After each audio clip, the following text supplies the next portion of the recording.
just to re-up, and he was like, boop. Rico knew just what it was, flipped the whole dub and gave it back, boop. Aloha, good evening, everyone, and on this pleasant Wednesday night from North Orem, Utah, we welcome you to KSL Sports Rewind's presentation of high school football.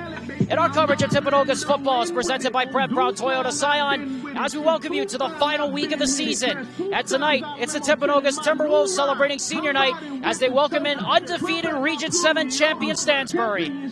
Alongside our broadcast partner, Alex Amrine. Alexander Timolip here with you. Good to be with you all again. Okay, Amrine, turn to you. First thing I say is, this is it. Last night of the regular season, last chance to make a statement. All we know is that somebody's going to win, somebody's going to lose. Yeah, it's going to be a good game. I mean, at the end of the day, Stansbury is a very talented football team. We were talking a bit before the game here, just up on top of the press box, talking about how the Timberwolves have a lot of talented players, but Stansbury, it seems just at every position they have just an all-star. I think the Timberwolves are going to give one heck of a fight, but they have a tall task ahead of them. So both teams coming off dominant victories last week as we're on the subject of those kinds of performances. Timpanogos defeating Tuella last week, 45-7, and Stansbury defeating Payson 52-14 last week on Thursday as well. A couple of Thursday games last week. What's really the one thing you're surprised about in coming into this game, given the fact that you would think on paper this is going to be close, but the talent gap is pretty big? Yeah, I know. I mean, one of the big things that sticks out to me is how well Stansbury did against Payson, who we know that Timpanogos had a hard time playing against. That was their first loss of the season, right? And so, if you're talking just about, power rankings, okay, who beat who lost to who, then yeah, Stansbury is the favorite team. But then again, as you pointed out to me when we were doing prep for this game, it's senior night, right? They have a lot to fight for. It's a lot of these guys' last time to be playing at home before they go into the playoffs. And obviously playoff seeding, that's a whole other aspect.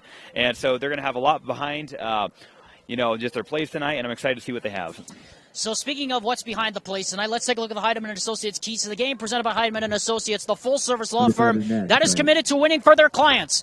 So, Amrine, what's one key we're looking at for both sides here tonight? Well, let's start with Timpanogos. So I think we're taking Timpanogos. When you start with the Stallions' high-powered offense, you got to shrink the field defensively. You need to be able to apply pressure with just 3 or 4 pass rushers, which is a hard task to do. But I think that they have the ability to do it. They have some great outside linebackers that they play down. They'll be able to get the job done. And then play cover 3 up top to shrink the field. They got to slow down that heavy passing offense. And also, Stallions have a really good running back duo in Dylan Hamilton and Brock Wilson.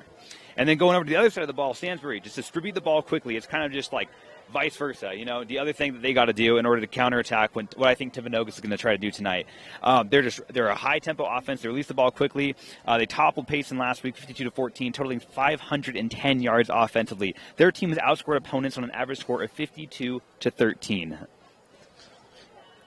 Such gaudy numbers, Amrine, you talked about just now, and it really is hard to believe that the 2 losses that they've had this year have come against Payson and against Cedar Valley, teams that they put up 6 and 23 points against. It really is hard to believe. Yeah, and the Timpanogos side, they were somewhat of an anomaly coming into the season. And, when we got Chase Riggs back, it wasn't as hot of an offense as we thought. We thought that Chase Riggs coming back, obviously we still saw that in the film, and then when we first saw him play here in person, he was still nursing that shoulder, little injury. I'm expecting to see a little bit of that tonight as well. Obviously, progress is going to be better each and every week. But we saw just so many great players. I mean, expect Luke Livingston to do Luke Livingston things. He's like the Cooper Cup of this team. And that's just, he's like Cooper Cup. I think you're being a little kind there. You're being a little kind there.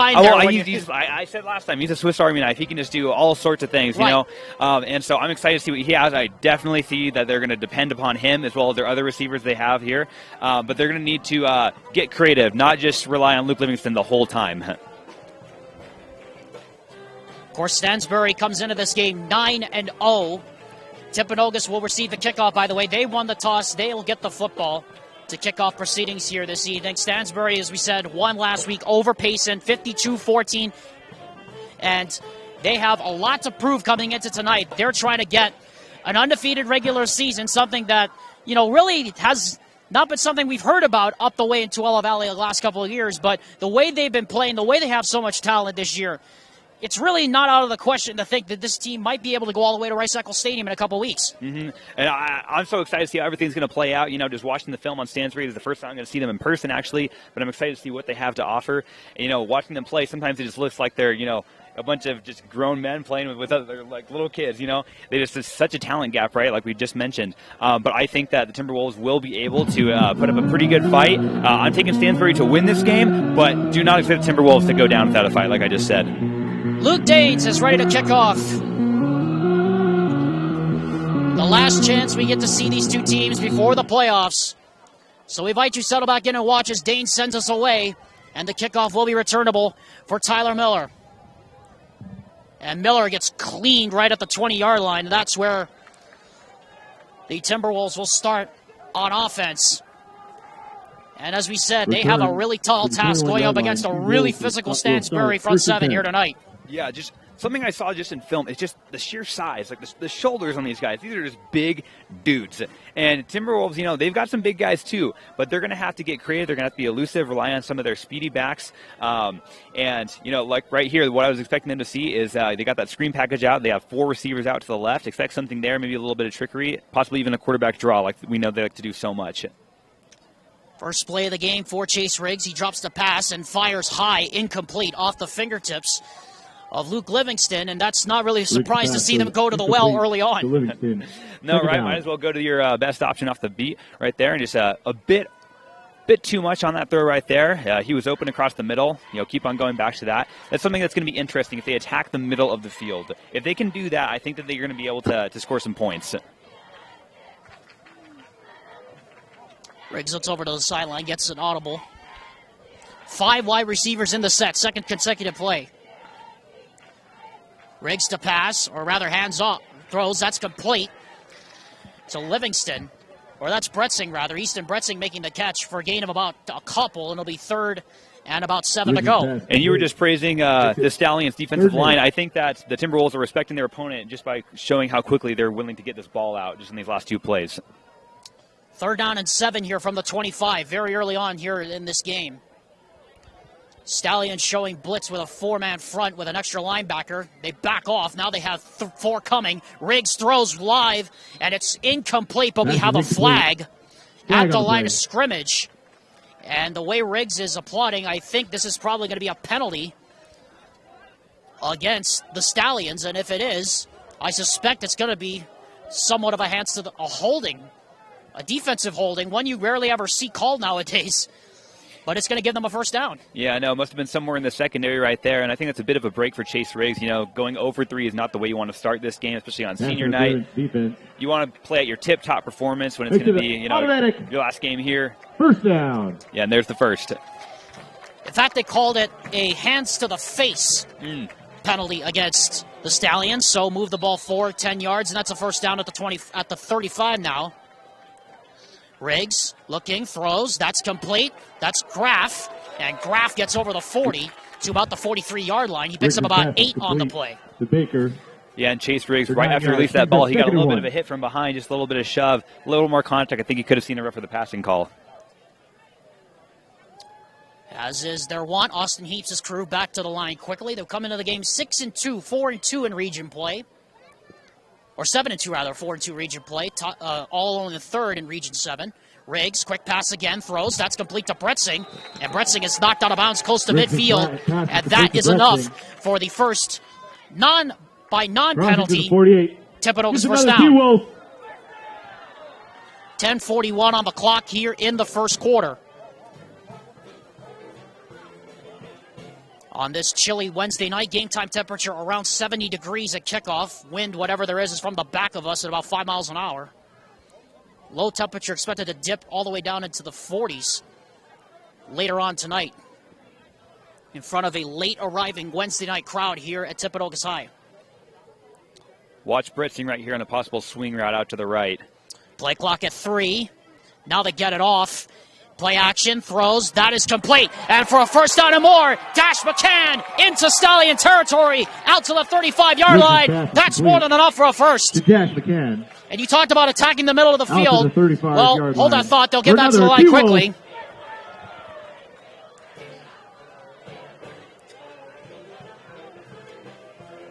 And Riggs instead will look to the line for an audible here. I'm very impressed with high tempo they've been able to keep right now. You know, you think with a defensive unit like this, you might want to take a bit more time with your plays, but they're doing a really good job, you know, being consistent with what they've done all year. Riggs throws high, sideline incomplete over the head of Caleb Hadley. But as we have a moment here, Amrine, you know, we talked about attacking the middle of the field early on. They're doing that so far against this defense. Mm-hmm. They're doing good, and one thing that I liked so much last week that they did against Twilla was they had a great job doing play action, and they're doing that here. And they give it up the middle this time on the dive play to Bretzing. Run up the middle by Easton Bretzing. And he gets about maybe 5. Brings up 2nd and 5. You know, and Bretzing's it'll bring up 3rd down and 5. Bretzing's one of those guys, you know, we didn't really expect him to be as vital of a running back as he has been so far this year. And they give it to him again. He gets met in the hole. He'll be close to a 1st down, but he will be 2 yards short. And given the fact that you are where you are, Amrine, I would assume this is a spot where you go for it. Not really in reasonable field goal range for Reed Harris. And no get back. Flag on the play. And that will be an offside, and that's going to be a 1st down for the Timberwolves as Stansbury had a man come across the line. That's Trent Jones, the middle linebacker, who came across the line. 2nd 1st down by penalty on this drive. Yeah, and that was definitely something they must have practiced. You saw how smooth Chase Riggs went up to do that. That was something they had in their game plan on these 4th and short situations. They're going to go for it all night long. Bretzing again on 1st down, slips through a hole out to the 20, and he gets wrapped up around the ankles and then gets buried out around the 19-yard line. Brings up 2nd down and 6. First contact made by Michael Jovian there for the Stansbury Stallions. As the Timpanogos Timberwolves are approaching the red zone here with 8:40 to go here in the 1st quarter. Just underway here on this Wednesday. From North Orem, Utah, game clock bug on your screen is unofficial. We're trying to keep it as in sync as possible with the stadium clock. 5 wide receivers will be in the pattern here. Riggs takes the snap, looking, throws to his right. He's got Livingston inside the 5, down to the 5, 1st and goal. Luke Livingston. Quickly, they'll go back to the line again. Good for another T-Wolf. Another empty set here, it looks like, for Riggs and the Wolves. Livingston this time lines up one-on-one on the outside. And they'll look over to the line for an audible. Clock rolling, 8:06 left 1st quarter. 1st and goal at the 6. Again, 5 will go into the pattern. Play clock at 15. Riggs, high snap, looking, throws, end zone, touchdown! Guess who? Luke Livingston! Touchdown!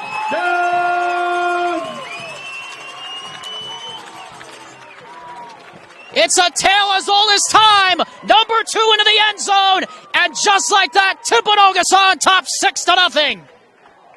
And we know that we're going to have to keep count of how many times this guy gets into the end zone tonight. So there's number 1. And I want to know how many times Luke Livingston ran that slant over the middle. How many times Chase Riggs found him open and was able to complete the pass right there. What a great job. Reed Harris, extra point is good. The senior playing his last home game for the Timberwolves. And the Timberwolves right down the field on the opening drive. 7-0 they lead here on KSLSports.com.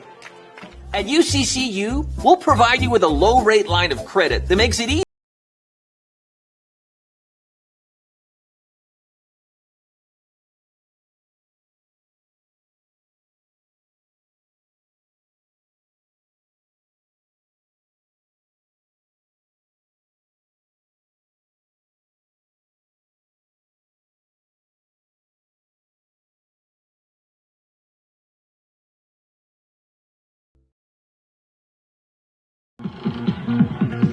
Alexander Timberwolves, Alex Amrine here at Timpanogos High School. KSL Sports Rewind's presentation of high school football. Timpanogos High football is presented by Brent Brown. Toyota Scion, 7-0. Timpanogos leads off a 6-yard touchdown pass from Chase Riggs to Luke Livingston. What did you know?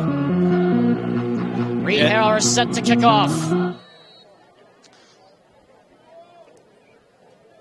And it is a high kick that will be into the end zone for a touchback. That'll be a touchback. And that will bring out the Stallions offense for the first time here tonight, Amrine. And now it's on Ezra Harris and co. to respond after giving up the early touchdown. Yeah, and that last drive, something that I really liked was just how dynamic they were doing. You know, I've seen in times when the Timberwolves have struggled is when defenses force them to be one-dimensional, rely upon just, one kind of play. There I saw all sorts of things happening. A little bit of trickery. They love to run that kind of style where it looks like it's designed RPO. It's just a play action over the middle to loop Livingston over and over again. Very good job. I was really impressed. Stallions out here to respond now. Brock Wilson will be the one who gets the handoff, and he breaks three. Wilson up the middle to the 30-yard line, and Hunter comes in to get the tackle from behind. It's a pickup of 9 on first down. Right behind that big offensive line. And just like we saw with Austin Heaps' crew, they'll go right back to the line. And we're going to get a brief stoppage here while they tell the players to back up a bit from the line of scrimmage.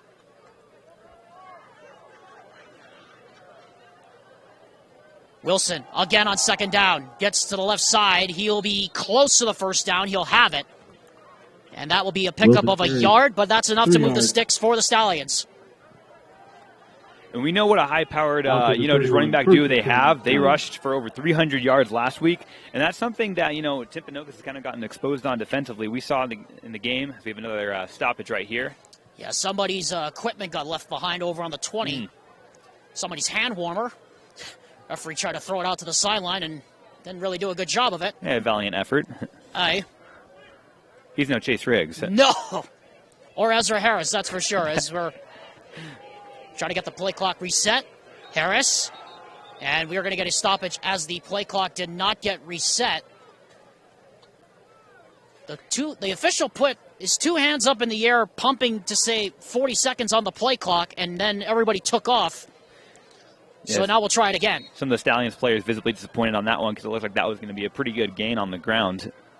Harris now on 1st and 10. On the keeper, goes up the middle, and he gets into a pack of Wolves as Nash Price gets their first contact. He picks up about 5. Gain of 5 yards. Brings up. Yeah, right there. Really good job on the read right there. Keeping that ball. Brighton Tate kind of bit on that. Expected the running back to get it after 2 good carries. And there goes Harris again. He'll be close to the first down. They'll give it to him at the 41-yard line. So far, no passing plays. Yeah, all runs here so far, Amrine. As Harris now ditches the towel. From the pistol now. 1st and 10 from the 41. Pick up a 5. Harris on the option. Keeps it. Left side. He goes absolutely nowhere. Everybody was not fooled on the play. Harris with the keeper, stopped immediately by the T-Wolves. Yeah, if you want a defense to get some confidence, not only stop them at the line of scrimmage, but stop the quarterback at the line of scrimmage. Get into the quarterback's head. He is the leader of this offensive unit. Get into his head early. Wilson again, right through the middle, and Brock Wilson is away at the 40. One man to beat the 30, the 20, 15, 10, down inside the 10-yard line.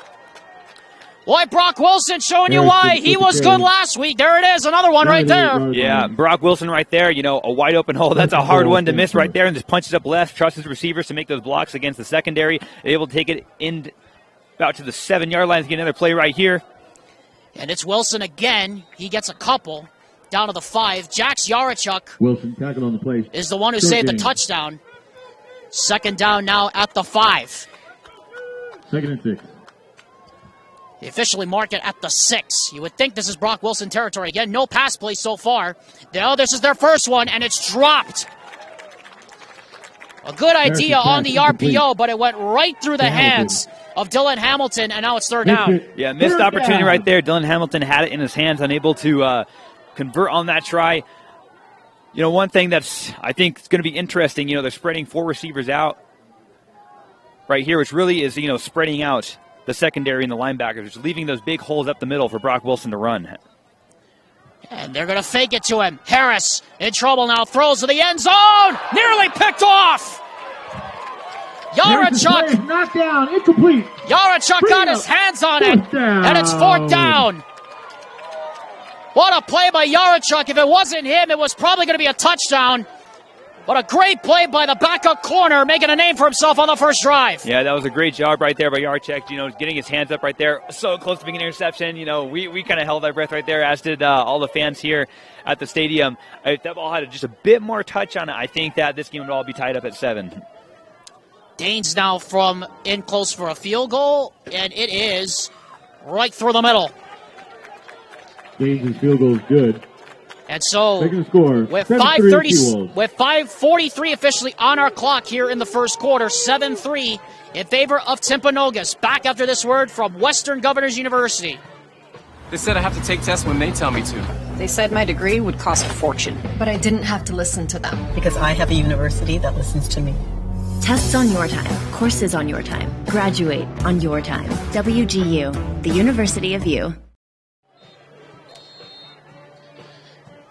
KSL Sports Rewind's presentation of the high school football playoffs begin next Friday, October 21st at 6 p.m. across KSLSports.com.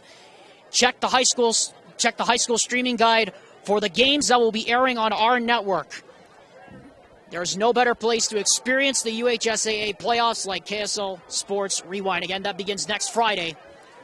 Only here on the official streaming partner of the UHSAA, KSLSports.com. Dane set to kick off 7-3 in favor of Timpanogos. It's a short kickoff, and Hunter will come up and get it at the 9. And this time he gets a more decent return out to the 27-yard line. And that's where the Timpanogos Timberwolves will put it in play.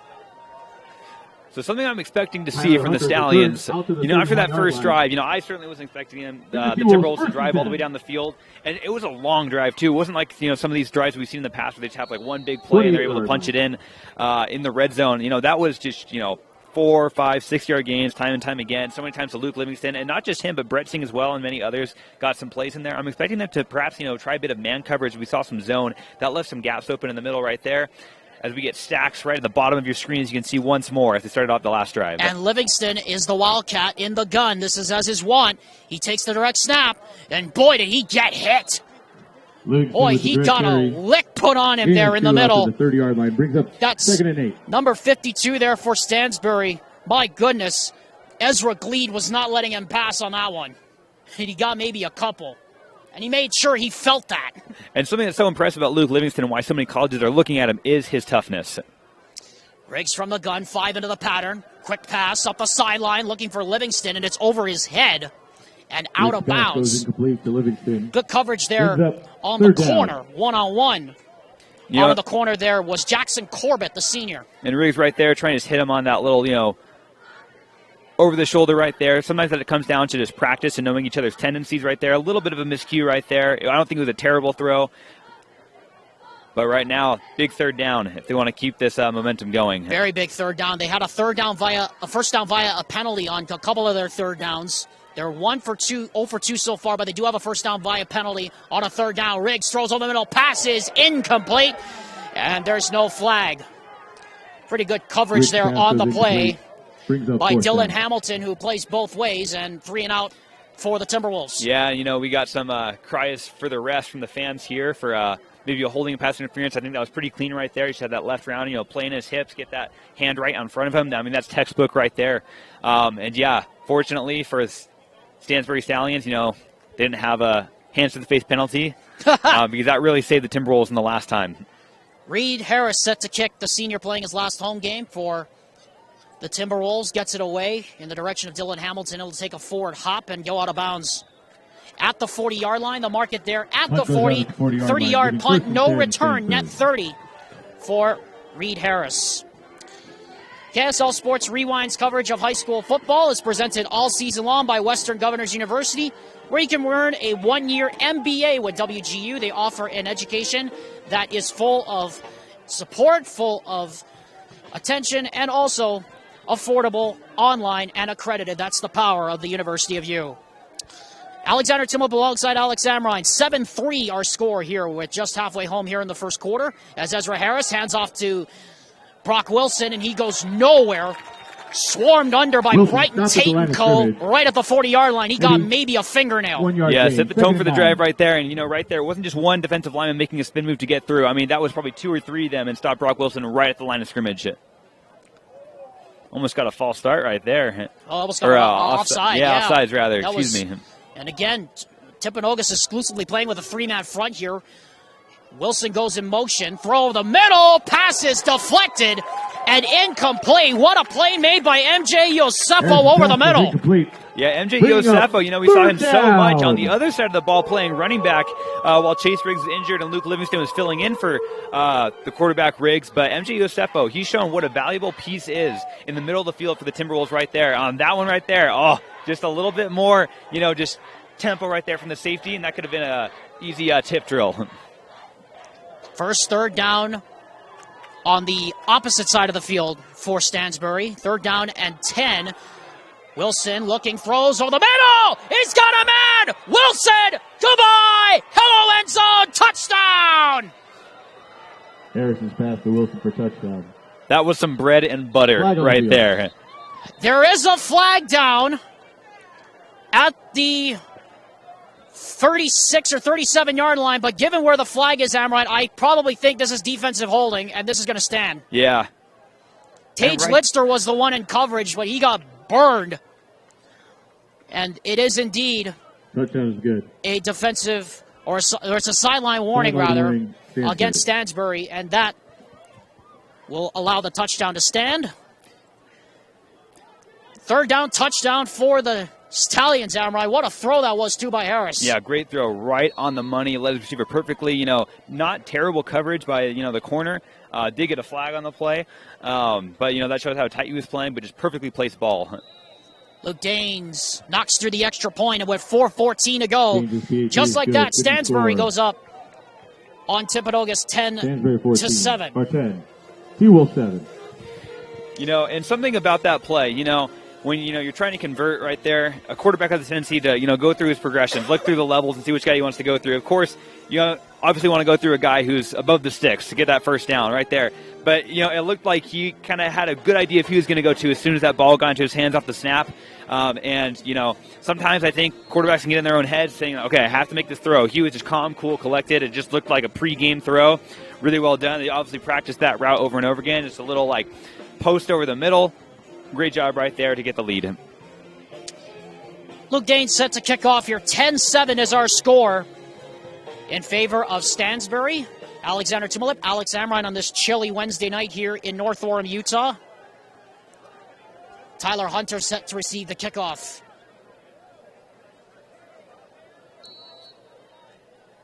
Whatever wind is going at the back of Daines here, it's a line drive. They'll be taken by Hunter at the 2.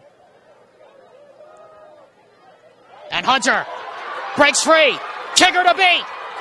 Tyler Hunter is hunting down the end zone. Down he goes at the 20. Tyler Hunter with if there was ever a time they needed a play, that's what they needed right there, and they got it. Daines, the kicker, was the one that stopped him. Yeah, everyone in the stadium is feeling it. Sideline is pumped. Fans are pumped. And Tyler Hunter, what a great job right there. No doubt that he's pumped right now. Great job just punching that hole up the middle. And the kicker right there, he took a little while to commit to him. I was worried that he was going to be able to catch up to him and that Hunter was going to take it the distance, able to take him down just inside of the red zone right there. That's exactly what the Timberwolves need. Yeah, this right here, this is a golden opportunity to take back the lead and set the tempo again. Get back that momentum. Don't let, 10 unanswered points right now get into your head. Set the tone for the game. Get it back. 78-yard return by Tyler Hunter. 5 wide into the pattern. Livingston one-on-one top of your screen. Riggs in the gun. And Riggs looks left, throws left, complete. That's Graff. Brought down at about the 14-yard line. Pick up a 6. Chase Riggs' pass was complete. Stallions bringing more pressure. They dropped 6 on that one. Brings up 2nd down and 4 from the 15. Again, another spot problem. Move to the 14. 3rd one this night. Yep. Is that kind of a game? It's going to be that kind of a game we've seen early on here as Riggs brings Bretzing back into the shotgun. Livingston now one-on-one. Now Easton Baker drops out into coverage on him. That's a new wrinkle. And Riggs looks his way, throws, and it's broken up. And what a play there by Hamilton. Baker went over to the right. Hamilton dropped into coverage, and a great job breaking on that route. The defensive coordinator for the Stallions, he knew what they were doing. So often like to have Bretzing on that little wheel route and have Luke Livingston on that slant right there. Good job pushing out Ethan Baker to come up, be right there for the flat route in case they go to Bretzing on that safety valve, and then just punch it in the middle. That could have been pick right there. Really, really easy. Really lucky it wasn't picked. Riggs now on 3rd down looking, throws to the end zone, touchdown! Easton Brexing! Chase Riggs. Pass to Easton Brexing for a touchdown. What a response by the 14-yard Timpanogos touchdown to Easton Timberwolves as they jump back on top. A great job by Chase Riggs right there, not letting that nearly picked play on the last one get in his head, shake it off. No, it's a golden opportunity to score. And, yeah, once again, bread and butter. We're seeing a lot of really good plays on both offensive units. Set up by the 78-yard kick return. Harris Reed's extra point is good. He is good. 14-10 is now your score. 3:17 to go. Back up to this word from UCCU. On your feet for the fight song.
Well, folks, sometimes football is bigger than all of us. Welcome back to KSL Sports Rewind's presentation of Timpanogos football, presented by Brent Brown, Toyota Scion. We are in an extended injury timeout. They brought the cart and the stretcher out for Nash Price, who was put up in the air on that RPO play.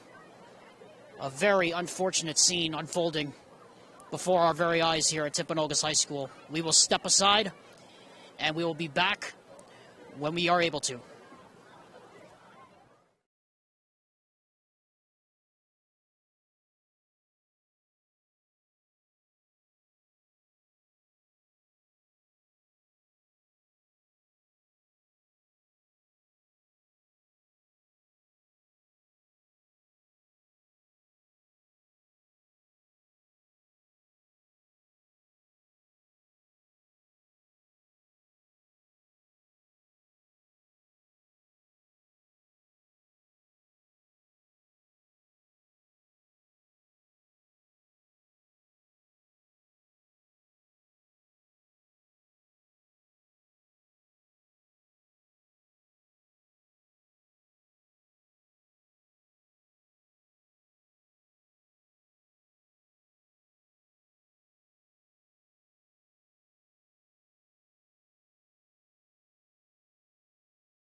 Welcome back, everyone. KSL Sports Rewind's presentation of high school football continues.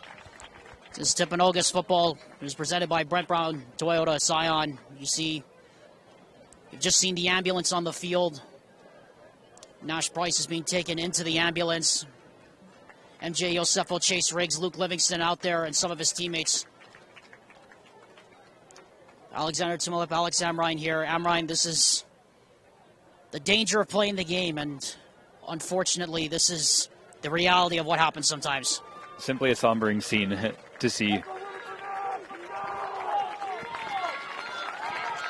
As the fans and teammates applaud as Nash Price is going to be taken to make sure that he's going to be okay. But our hopes and prayers go out to him and his family that he'll be okay. And this is, it's part of the game. You balance that love for the game with all of the cause for concern, with the danger that it brings. Woodward and physician Dr. Bueller for their support of Timpanogos Timberwolves athletics.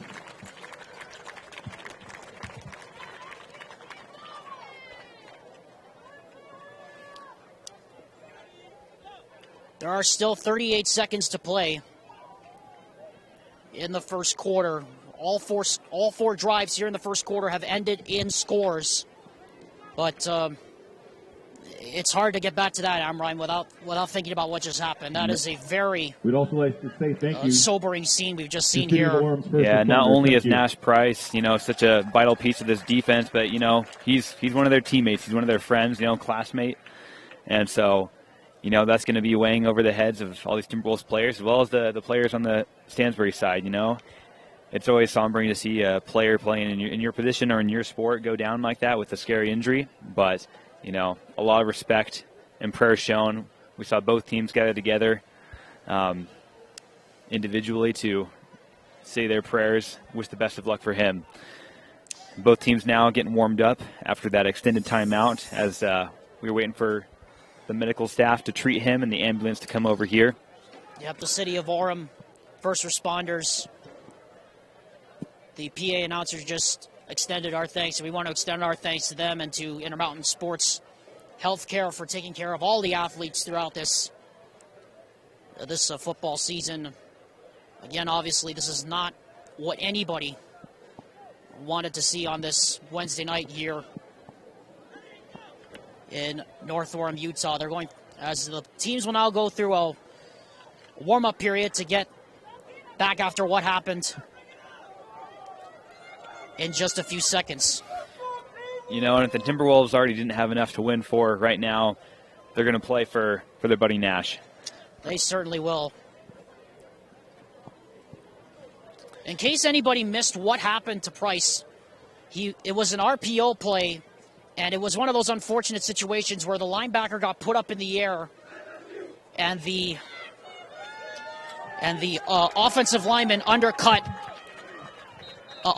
Price. We should point out it was absolutely not malicious. It's just an unfortunate play. Second down, as we get set to resume play now on 2nd and 10. It was just the wrong place at the wrong time. Right, exactly. And that, the odds of that happening are, high in football, but even higher in those situations and those kind of plays, and that's what we saw right there.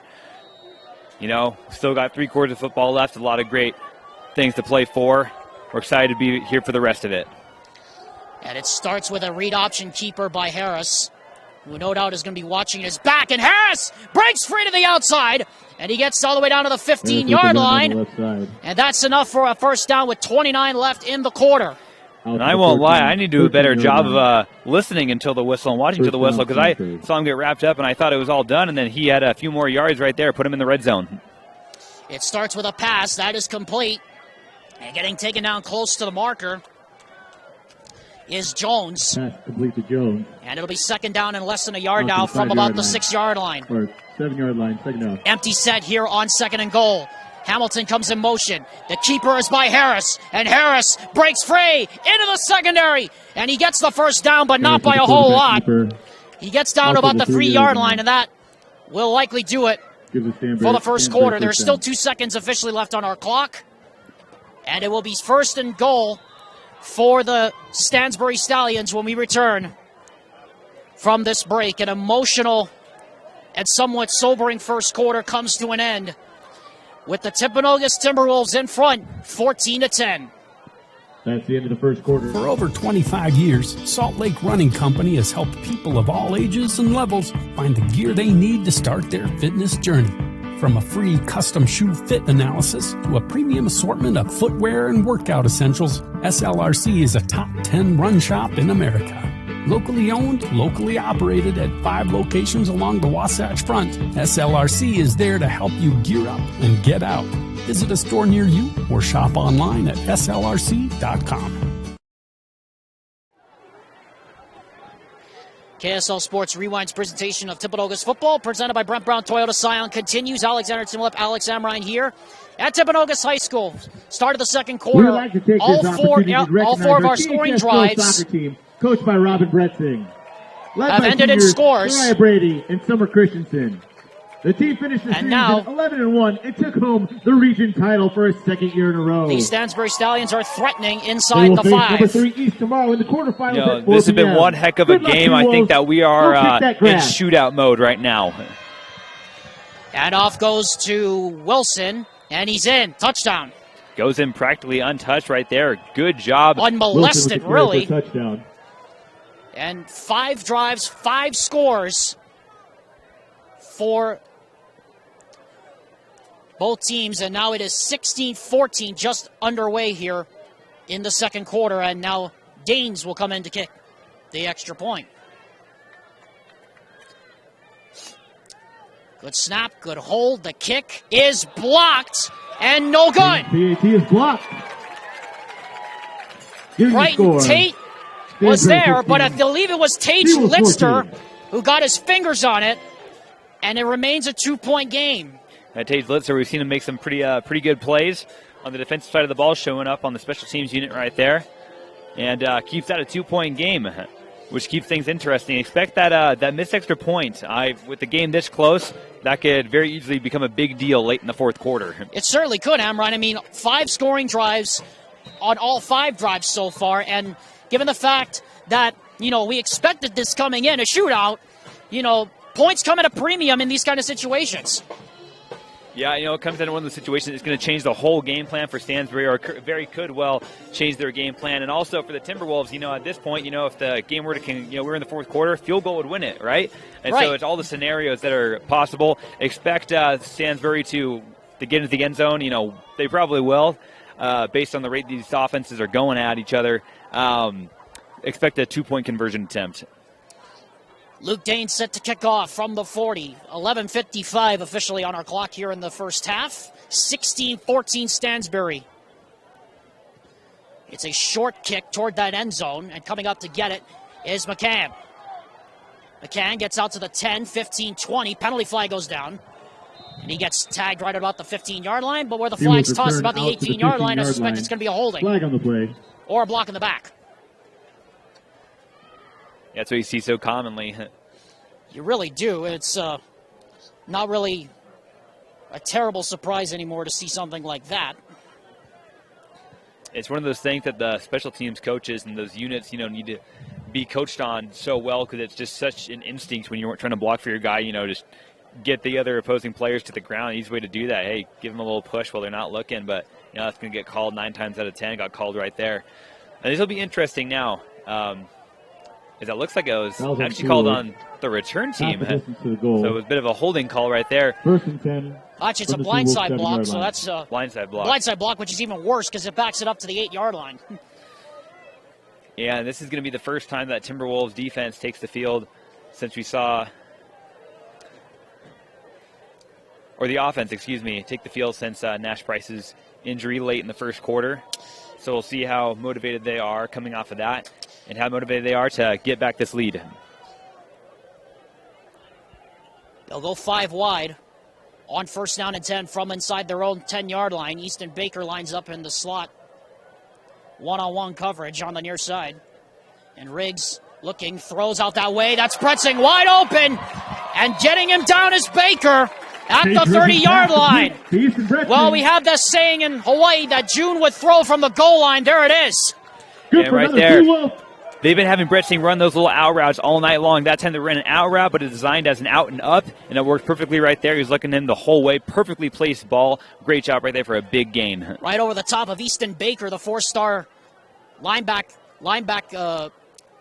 recruit linebacker. 24 on the game there for Brett Singh as Riggs will drop back into the shotgun with him now. Yeah, and you had a lot of praise for Easton Baker sure as well. Did. Here's Brett Singh, though. And Easton Brett Singh saying, I can do some of this, too. All the way out, close to the 41-yard line.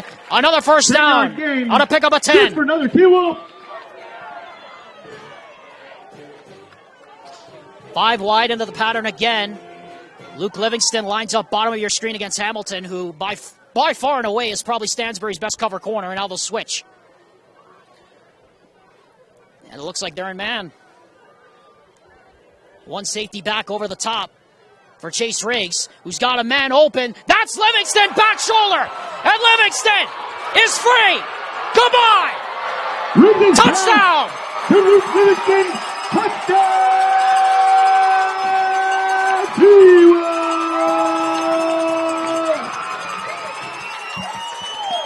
And that 58-yard touchdown pass. His second catch of the night. And that's touchdown number 2 for Luke Livingston. What a great play right there. You know, there wasn't the perfectly placed ball in the world, but he just jumped right in front of the corner and got the ball and then just turned on the jets down the sideline. Broke out of a tackle, little high step into the end zone. 58-yard touchdown strike. Harris's extra point is good. PT is good. Making the score, Stansbury 16. 10:40 to go in the second quarter. 21-16 is your score. Back after this. At UCCU, we'll provide you with a low-rate line of credit.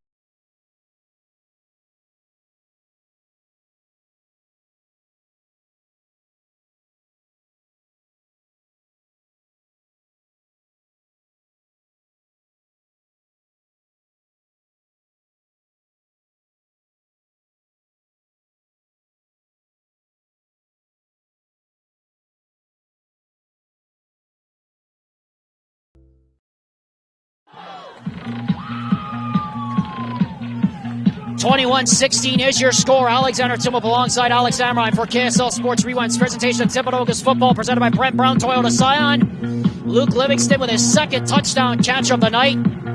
This time 58 yards on the score. What a response.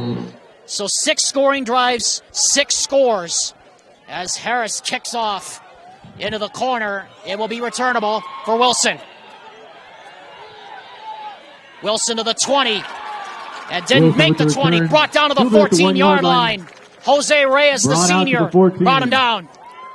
Jose Reyes. We've seen that kind of kick so many times from Reed so far this season, and Timberwolves do a really good job of just pinning him in the corner, getting them inside the opposing team's own 20-yard line right here. And something to know, we've had 2 scores in just a matter of, I think just over 2 minutes.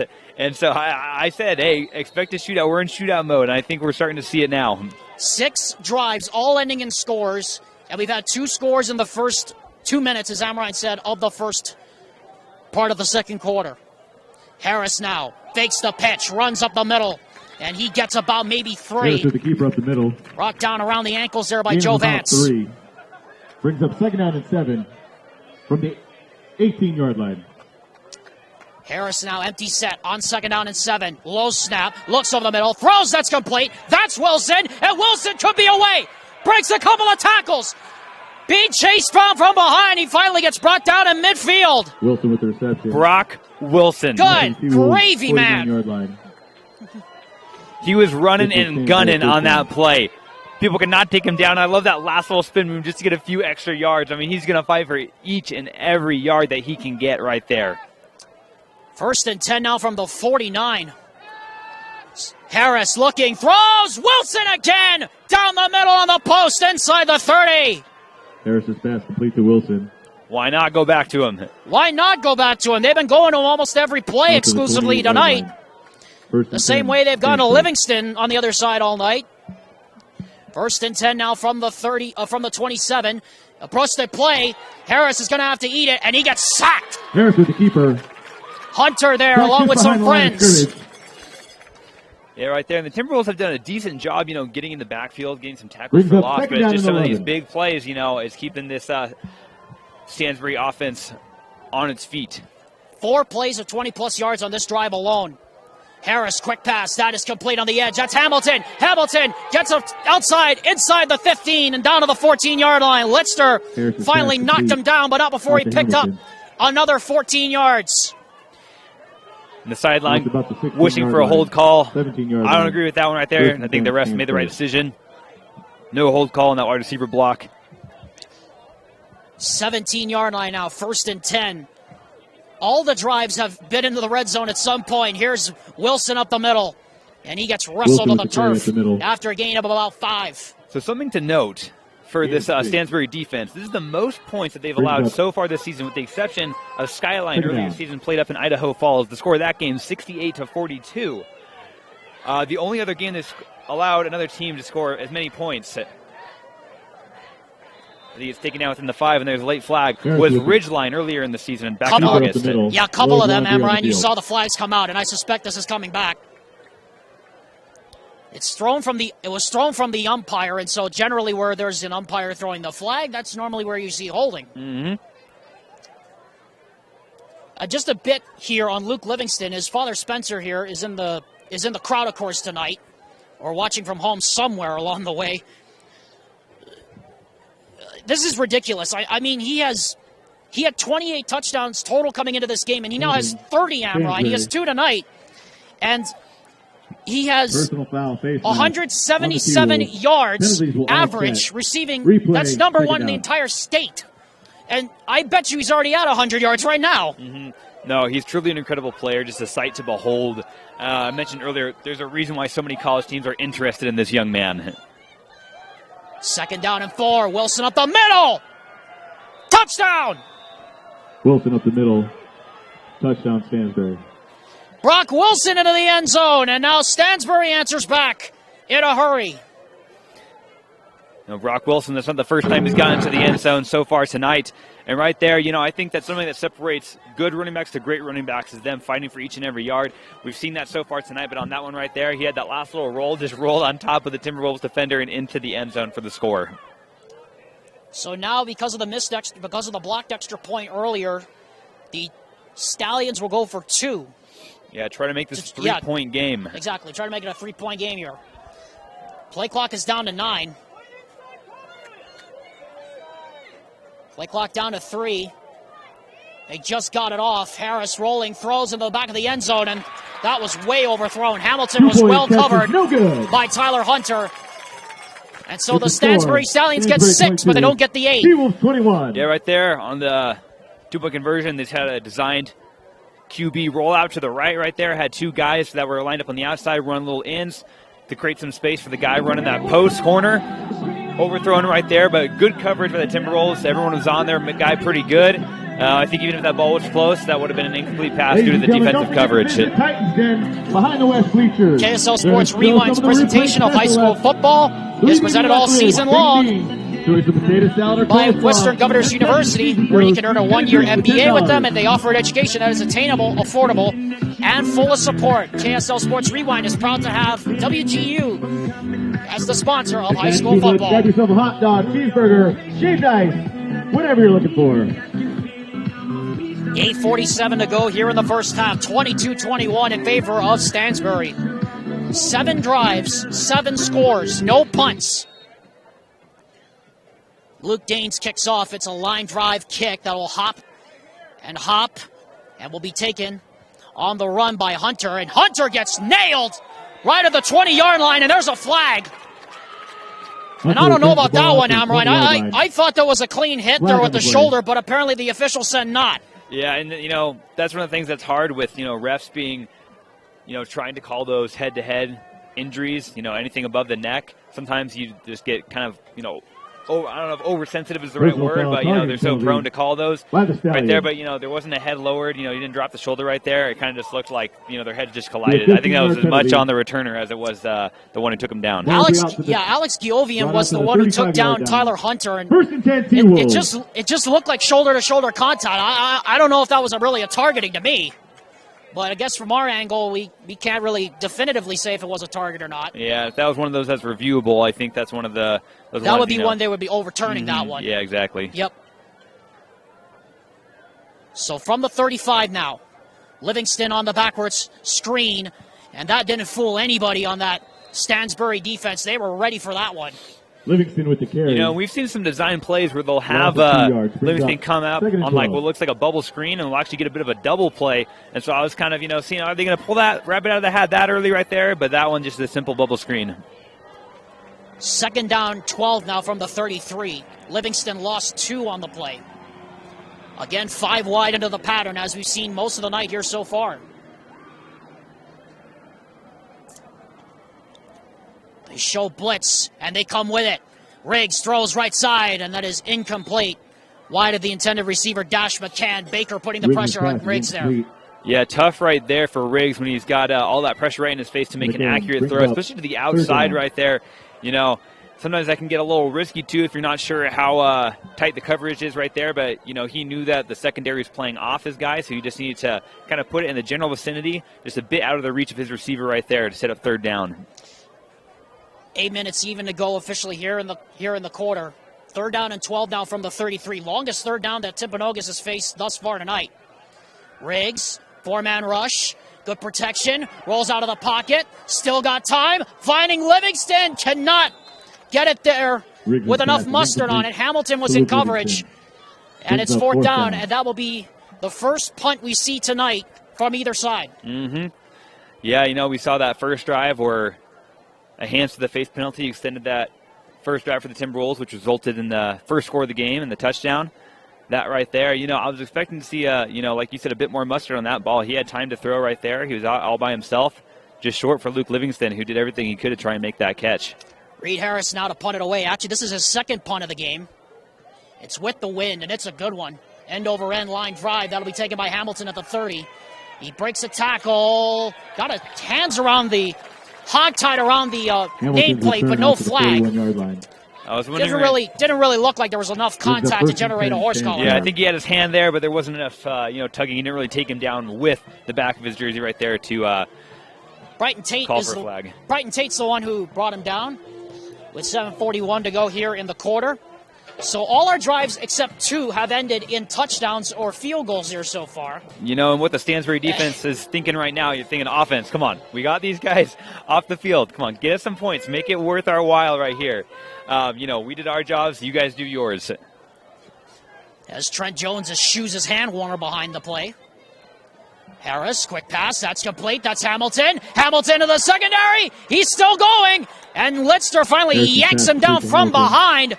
At about the 25-yard line. Out to the 25-yard line. Not before, though, he picked up another 36 yards, another big chunk play. Yeah, and, one of the things that I was thinking about going to this game is the Timberwolves really need to shut down the middle of the field. They've been exposed a few times now on those, posts over the middle. Lister right there, kind of had to slow him down a little bit, but grabbing the back of his jersey. But once again, no horse collar tackle. Harris in trouble. Now steps up, throws, gets it underneath, complete. That's Hamilton. Knocked out of bounds inside the 15 at about the 11-yard line. 15 on the pickup there for Hamilton, who's been the number 1 choice so far for Ezra Harris. Well, fortunately, right there, Hamilton just stuck right there. He just ran a little crow route and just waited for his quarterback to get out of pressure and then found him for the easy pickup. 1st and goal now at the 9. Harris, play action, throws, that's complete. And Hamilton is brought down. Great open field tackle by Hunter. Third straight play, they've gone to Hamilton, the reliable target on this drive. Sure has.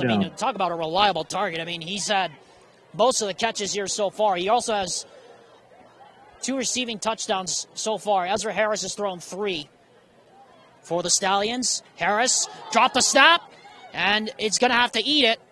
And he'll get back to the line of scrimmage. Vance and Yosefo tackled immediately there to smother him.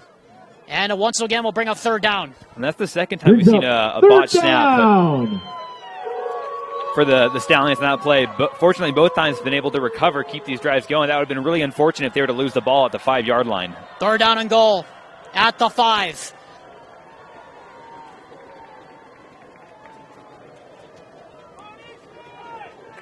Wilson in the backfield.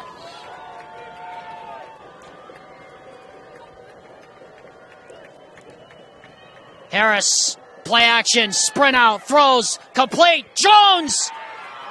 Touchdown, Stansbury! Or did he get in? No, he did not. He's short. He is short by about a yard. I thought he extended the ball across the plane. He did not get there. Brings up. And an obvious fourth down at the 1. And here we go. I love that play design right there. Jones reached for it. I thought he did break the plane as you did, but marked just short. 4th and goal. This is big time right here. Wilson. Touchdown. Touchdown, Stansbury. Something that I've seen the Stallions offense do so well. The offensive line is doing a really good job penetrating, especially on the left side. Their left guard and left tackle, they're creating hole time and time again in that B gap and that C gap. That's how they're able to score on the last go-around, so able to finish off this drive as well. 3rd touchdown of the night for Brock Wilson rushing. That's his 4th total one of this game. Danes now for the extra point. Remember, he had a block last time, and he's going to have to try it here from the 7-yard line, or now we have an offside, so he'll get a closer shot at it. So maybe Eric Alder might think about going for 2 again, but given the fact it's a 7-point game, I don't know if he will. Yeah, no, I think yeah, he just waved off the official. He said he's not going to take it. Yeah, going for an 8-point game, might as well go for it, because that already puts so much pressure on the Timberwolves side, because they know at some point they're going to have to get a 2-point conversion just to tie up this game. I think that any coach, knowing that, is just licking his chops at all the possibilities, because he knows what that's going to force his opponents to have to do. So we'll do it again from the 2-yard line as Eric Alder declines the offside, not wanting to make it worth his time here. And this time, Danes' kick is perfect. Danes' PAT is good. So with 5:31 to go here in the first half, it is 29-21 in favor of Stansbury. Back after this. Other universities didn't fit into my life. They said I'd have to quit my job to go to school. They said it would take me 4 years to graduate. They said I have to take tests when they tell me to. They said my degree would cost a fortune. But I didn't have to listen to them. Because I have a university that listens to me.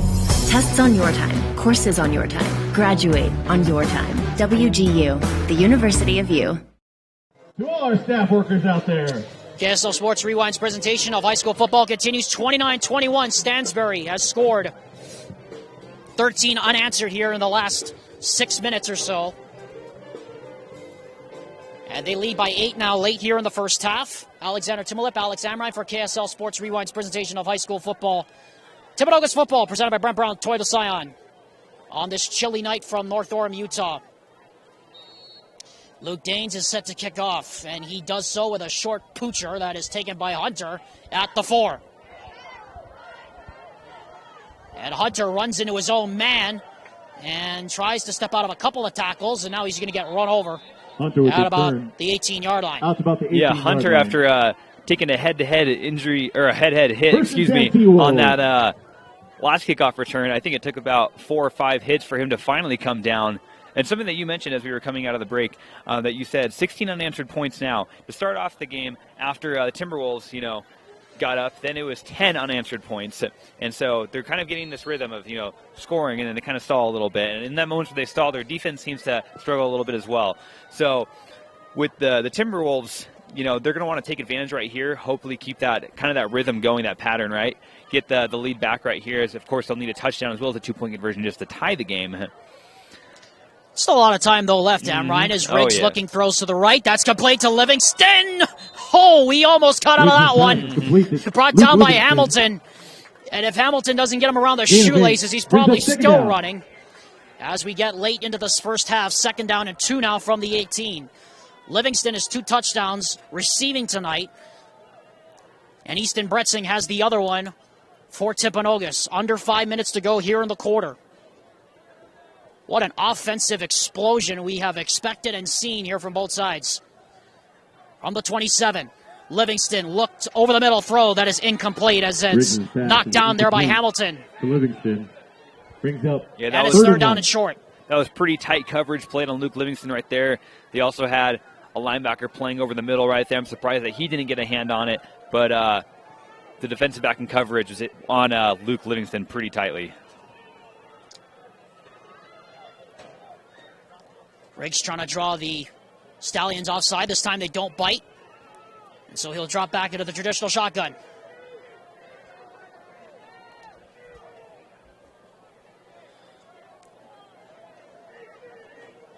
Play clock down to 5.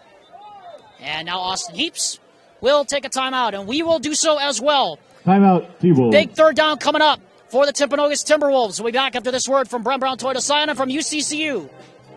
When Brent Brown Toyota in Orem became the #1 Toyota dealer in the nation in customer loyalty, our sales surged. That continued explosive growth leaves us without the amount of used cars to meet demand, paying unheard of prices for trade-ins, or we'll just buy your car outright at Brent Brown Toyota in Orem. At UCCU.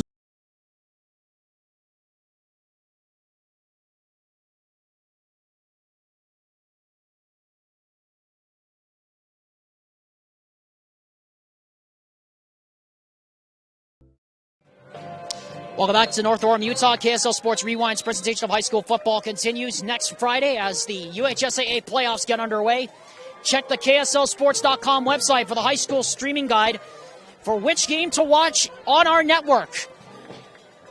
That's next Friday, 6 o'clock on KSLSports.com, because you know there is no place to experience the playoffs like KSL Sports Rewind. Alexander Timolip, Alex Amrine here in North Orem, Utah. Big third down coming up here for Timpanogos.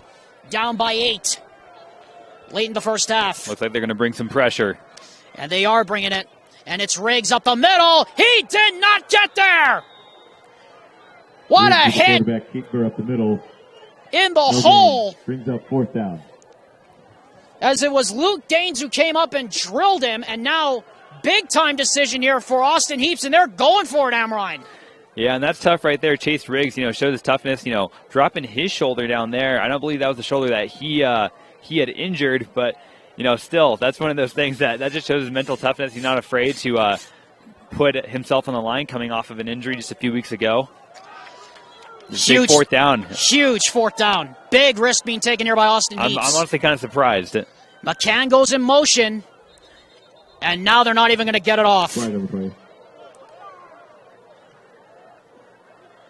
And now it's 4th down, and now they'll have to kick it away.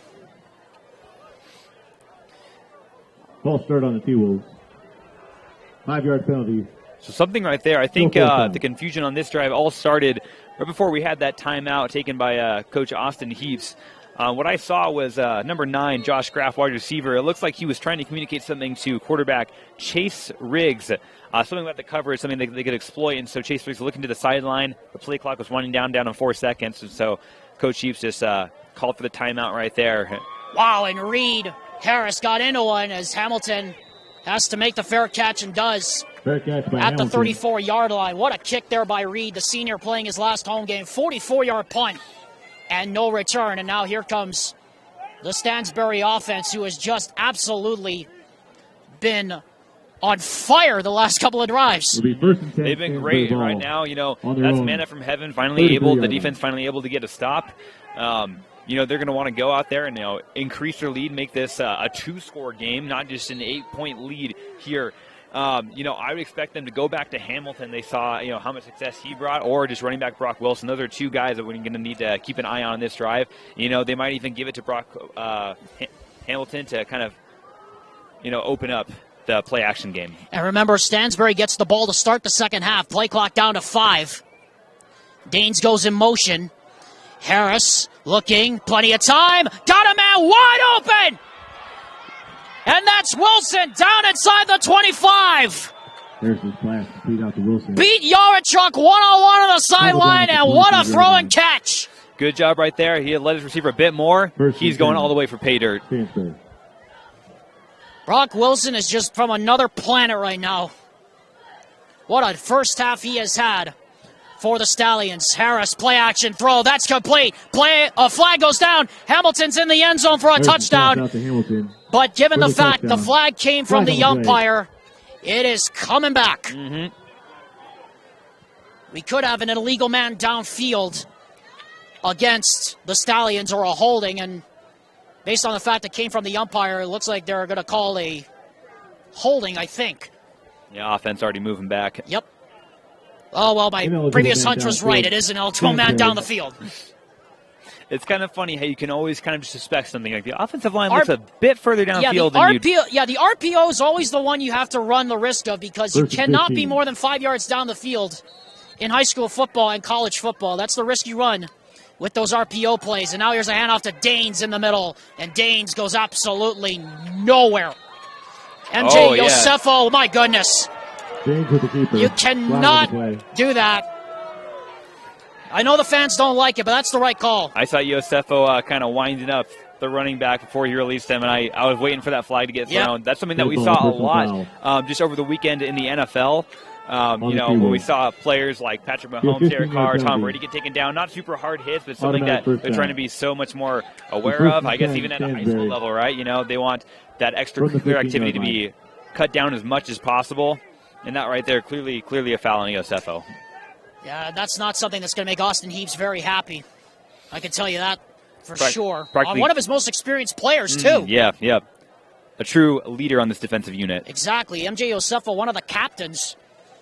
You very rarely have ever seen him take a penalty like that, and a very stupid one at that, to say the least. Here is Wilson again up the middle. He gets outside. He's in for another touchdown. Wilson for the carry.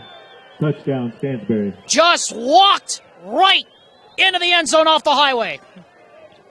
And wide receiver Daxton Nacken, he had a great block on the outside. He kind of just, not only a block, but a little bit of a screen. And that last Timberwolves lineman defense couldn't stop him from getting into the end zone.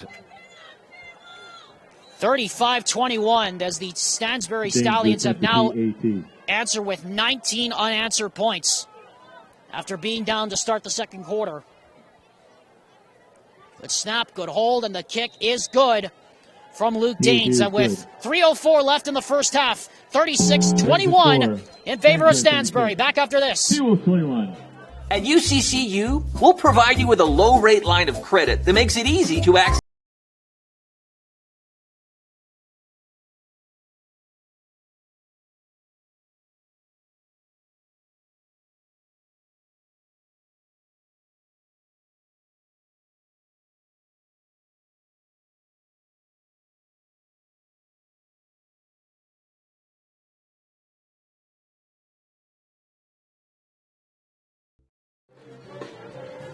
Alexander Timolip, Alex Amrine here at KSL Sports Rewind's coverage of Timpanogos football presented by Brent Brown Toyota Scion. 36-21 in favor of Stansbury, who have scored 19 consecutive points, and we are still in the first half. 57 total points scored here in the first half. We had 24 total scored in the first, 33 more here in the second quarter. Luke Daines is set to kick off, and it's a short kick. That'll be taken by McLeod at about the 10. And he gets over the 10, 15, 20, 25. And that's where he'll be brought down, and that's where the Timpanogos offense will go to work, and they need to answer right now. Yeah, no, they got to make sure that they don't let this game get away from them, as we've seen in games past. Some of the games that they've lost, it's not like it's been, just a nail-biter down to the very end. It seems like it's pretty close, and then kind of towards around this point in the game, the opposition can start to pull away. And right here with the Stallions, who are going to be getting the ball back out of halftime, you're going to want to make sure you get some points on the board right here. Parker Harvey is the one who keeps returning the kickoffs. My apologies. Riggs in the gun. Hand off to Bretzing. And Bretzing's going to go nowhere. He got maybe a yard. He's going to lose a yard, in fact. Ethan Bretzing, carry up the middle. Loss of about 1. Brings up second and 11. Very rare we have seen a loss of yardage on either side here this evening. 36-21 our score. Approaching 2.5 to go here in the first half. Riggs looking. Riggs throws up the sideline, and it is incomplete as Graff and the defender ran into each other on that far sideline, and Riggs took another big hit, and it's third down again. Yeah, that outside linebacker just came down, gave him a big blindside hit, so that ball wasn't as accurate as I'm sure Riggs would have hoped. But, quite the effort by Graff trying to extend and make that play. Third down, and then Stansbury, they got to stop right here. They have another chance to score once more before halftime. Very dangerous. Timpanogos has given up 40 points and a half once this year. That was against Payson, where they went down 42-0 at halftime. Or they went down 49-0 at halftime, but they gave up 35 in that first quarter alone. Blitz coming. Riggs throws. It is broken up. And what a play made there by Hamilton. Riggs' pass is incomplete to Luke Livingston. And Riggs took another big hit that time from Easton Baker. And we have another man down for the Timberwolves. It looks like one of their linemen is down. Looks like he was grabbing his leg. And we have another flag after the fact. And I suspect this could be a dead ball foul for mouthing off at the officials against Timpanogos. Yeah, and that was Brett saying it looks like he's being held back by some of his teammates and coaching staff right there. Perhaps mad that was a injury that happened after the play. Thankfully, it looks like this one's a leg injury. No injury is good, but of course better than the one that we had earlier in the game. Yeah, we had for anybody that missed it early in the game, we had Nash Price got taken off the field in an ambulance after getting put up in the air on an RPO play, and now this looks to be another serious injury. We'll step aside and we'll be back.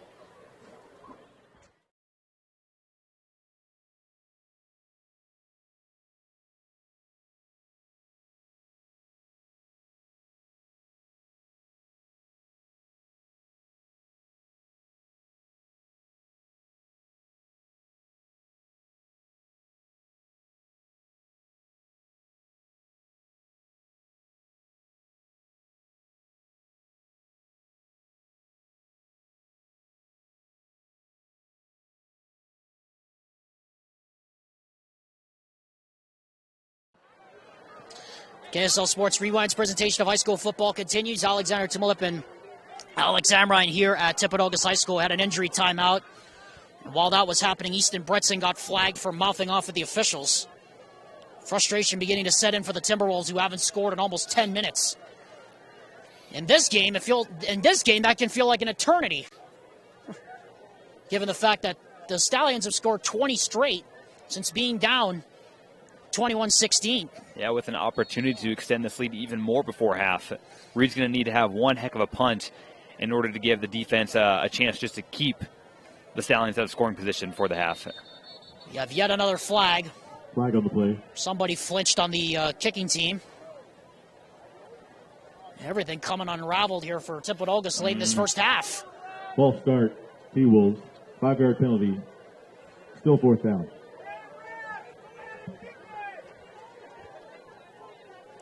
2:18 to go here in the first half. 36-21 in favor of Stansbury. It's now 4th and a mile here from inside the 10. It's a high snap. Reed Harris punts it, and it's a beauty. And Hamilton makes the fair catch. And it'll be there at the 42-yard line. And again, Bretsing and Cole getting into it near the middle of the field. Frustration beginning to set in, and now we have a late flag. And I suspect this could be against Timpanogos again. Yeah, that was a very late flag right there. Well, it looked like, one of the gunners on the punt team just took down the guy who was blocking him. I didn't really see who the number was. But Brett saying once more has his helmet off right there. I don't know if you saw what was happening if Brett Sting was mouthing off to official again, because I saw the flag come late from kind of away from where the play happened, where Brett Sting was. I don't know if you can fill me in on that. But. Well, Jamison Jones was the one that was walking away from the play, and it was Bracken Matthews who was engaged with him downfield.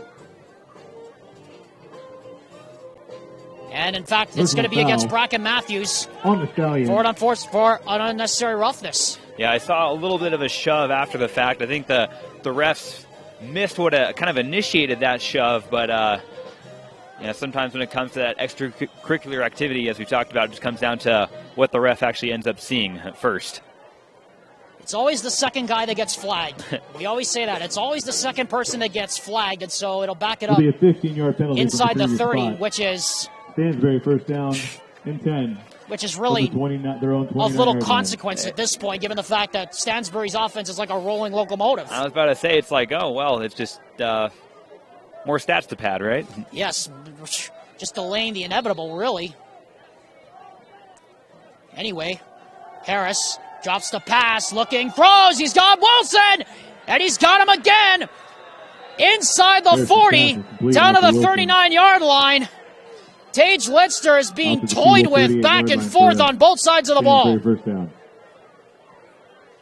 And Wilson right there, who was wide open on the right side, you know, good job right there. But actually on the left side, Daxton Atkin was wide open. I think even more so than Wilson was. That would have been an easy touchdown. Harris now hands to Wilson, and Wilson with a stiff arm, and he's still on his feet, and he finally trips himself up at the 30-yard line. Yeah, you know he's disappointed himself with that one right there. He had a lot of green grass in front of him right there. He started to stumble off that initial contact, thought he picked himself up, but eventually just lost his balance. Now empty set here for Ezra Harris. Brock Wilson has been a machine here tonight. 5 total touchdowns. Harris able to get out of the pocket after dropping the snap, and he's able to get the first down and then some to the 20. And that'll move the sticks. Gain of about 8. Talk about ideal situations. Brings up just under a minute 30 left in the first half. You're up by 15. You have the ball at the 20-yard line. In the red zone again for Ezra Harris and the Stallions, where they've been a lot here in this first half. Timpanogos has not crossed midfield in almost 10 minutes. Wilson again. Wilson again on the outside. Wilson still running, and down he goes inside the 15 to the 10. Boy, I mean, they could run Brock Wilson into the ground till midnight. They still can't get him down. Yeah. Second down and 3. Is where the offense is going to have to pick up a little bit if they're going to continue to run the ball as much as they have been. Fly sweep right side. Hamilton, nowhere to go. Brighton Tate says, oh, no, you don't. Gets tackled in the backfield. And a timeout is immediately signaled for and granted by Stansbury with 38 seconds left here in the first half. Now, I was, kind of intrigued by the option to run the ball right there. Because the risk you run with that is, the clock's always going to run unless he runs out of bound, right? Or unless the timeout's called. With an incomplete pass, you can pick up more yards in a quicker amount of time. And as well, if it's incomplete, that's like a timeout, right? Just with the loss of a down. 38.1 seconds officially here on the clock, but we're going to say it's 38 seconds, and now that's 3rd and 7. A spot really where Stansbury has not been for most of the night here so far. Or really both teams have been for most of the night. Yeah, and I think that, kind of a prediction I had before this game is that it was going to start off pretty close, and I was kind of surprised that it was as close as it was for a while. Stansbury's starting to pull away. Of course, halftime adjustments. There's going to be a lot of things that the Timberwolves defense as well as their offense has kind of stalled out a little bit. So going to figure out. I think the big thing for the Timberwolves offense that they're going to clean up is protecting Chase Riggs. I think that he's not able to get the ball out as cleanly as he would have been able to, as he's feeling the pressure and also getting hit as he's throwing the ball. Big third down here, 3rd and 7, out of the timeout. Harris, blitz coming. He throws for Wilson. He's got him for the touchdown. How many ways can you score, Brock Wilson? Stansbury. Into the end zone again. And the Stallions really have this thing rolling now. Brock Wilson, just time and time again, he's been, really done everything. He's a safety valve. He's their big explosive player. He's their reliable target in the red zone as they go to him once more to extend this lead now to 22 points. Which it is now with the Danes extra point with 31 seconds left. With 33 seconds left in the first half. Stansbury 43. Back after this. T-Wolves 21. On KSLSports.com. Other universities didn't fit into my life. They said I'd have to quit my job to go to school. They said it would take me 4 years to graduate. They said I have to take tests when they tell me to. They said my degree would cost a fortune. But I didn't have to listen to them. Because I have a university that listens to me. Tests on your time. Courses on your time. Graduate on your time. WGU, the University of You. Well, since being behind 21-16, the Stansbury Stallions have put up 27 consecutive points. Alexander Timberlip, Alex Amrine, with Stansbury leading 43-21 with just over 30 seconds left here in the first half. Danes will pooch it. It goes right to an up man. And that will put the Timpanogos Timberwolves in great field position here with about 30 seconds left. I was waiting for that ball to go in the air, and all of a sudden I just saw it 7 feet away from where they kicked it off. And so I mean, that's pretty good field position right here. You could try to get some points on the board. You know, we know what a great kicker Timberwolves has. So try to get some points in. How much you want to bet? How much you want to bet Livingston's getting the ball here on this play? I'm willing to bet quite a bit. If I were a betting man, that is. You weren't spending too much time in Vegas this weekend, were you? No, I wasn't. I didn't make the trip down for the Notre Dame game. I was about to say, you've probably been spending too much time at the craps tables, if that's the truth. 1st and 10 now from the 49. Big drive here. Riggs with protection. Looking his way. Livingston's out there, and it's just out of his reach, incomplete. Hamilton was in coverage there in a cover 2 zone. Second down. And that just missed his fingers by about a half a fingernail right there. Yeah, slant and go right there. I think that probably what they're going to try to do is probably just get in between that cover 2 zone right there. You know, as a wide receiver, you can kind of read it right there and kind of decide when you want to make that cut up. Just read, you know, where the safeties are at. And Chase Riggs just missed that throw by a little bit. Could have been a very impressive catch and gain. Riggs throws quickly, and Hadley didn't turn around. Yeah, that was pretty good coverage right there. And again, it's 3rd down. And brings up 3rd down. I'm right. I hasten to say, like, maybe you have two plays to get 10 yards here if you're Timpanogos up down by 22. Yeah, right here. I mean, it's tough. I think that's one of those things you want to play for the sideline, try to get to the sideline, save as much time as you can, right? Because, you know, at this level, you know, despite the leg that Reed has, you're going to want to make sure you still get in position where you can have a pretty good shot at a field goal. Blitz coming on 3rd down, and Livingston is out there! He's cannot hang on! Hamilton knocked it out of his hands just as he hit the turf! Brings up 4th down. Yeah, we all thought that Luke Livingston, as we've seen time and time again throughout the season, he brings in those one-on-one balls right there, and that one, as he went to the ground, we saw the crowd cheer, and then we saw the ball flying through the air in the crowd side. The most horrid feeling on the Timpanogos sideline is Eric Alder will take a timeout. You saw Luke Livingston, bottom of your screen there, clap his hands together. He knew he had Hamilton beat one-on-one in coverage.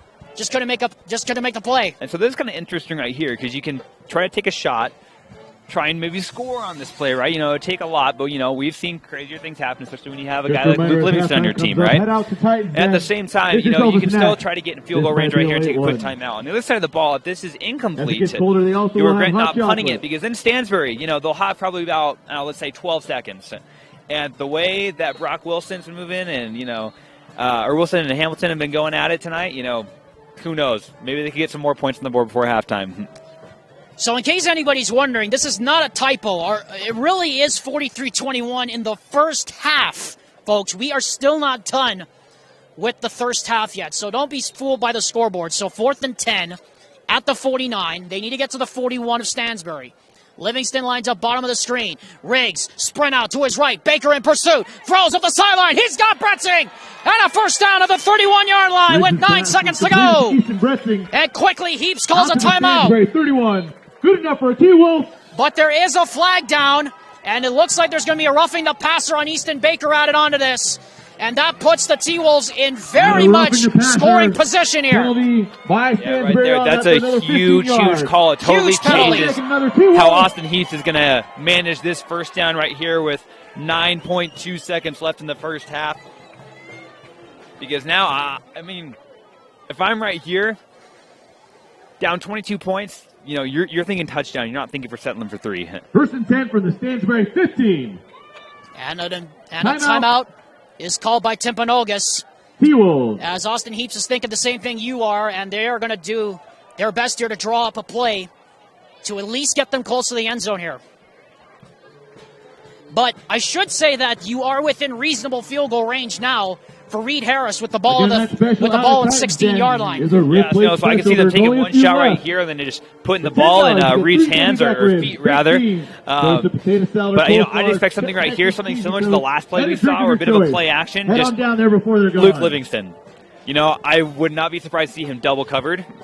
And if that is the case, look out for number 9, Josh Graff, because he's been kind of an underrated wide receiver, especially in this red zone territory when Luke Livingston is doubled up. And think about how big this would be. I mean, Stansbury gets the ball to start the second half, but even if the Wolves put 3 on the board here at the end of the first half, that shows you that they're still very much in this game. Yeah, no, very much so. And as we honor those seniors on cheer.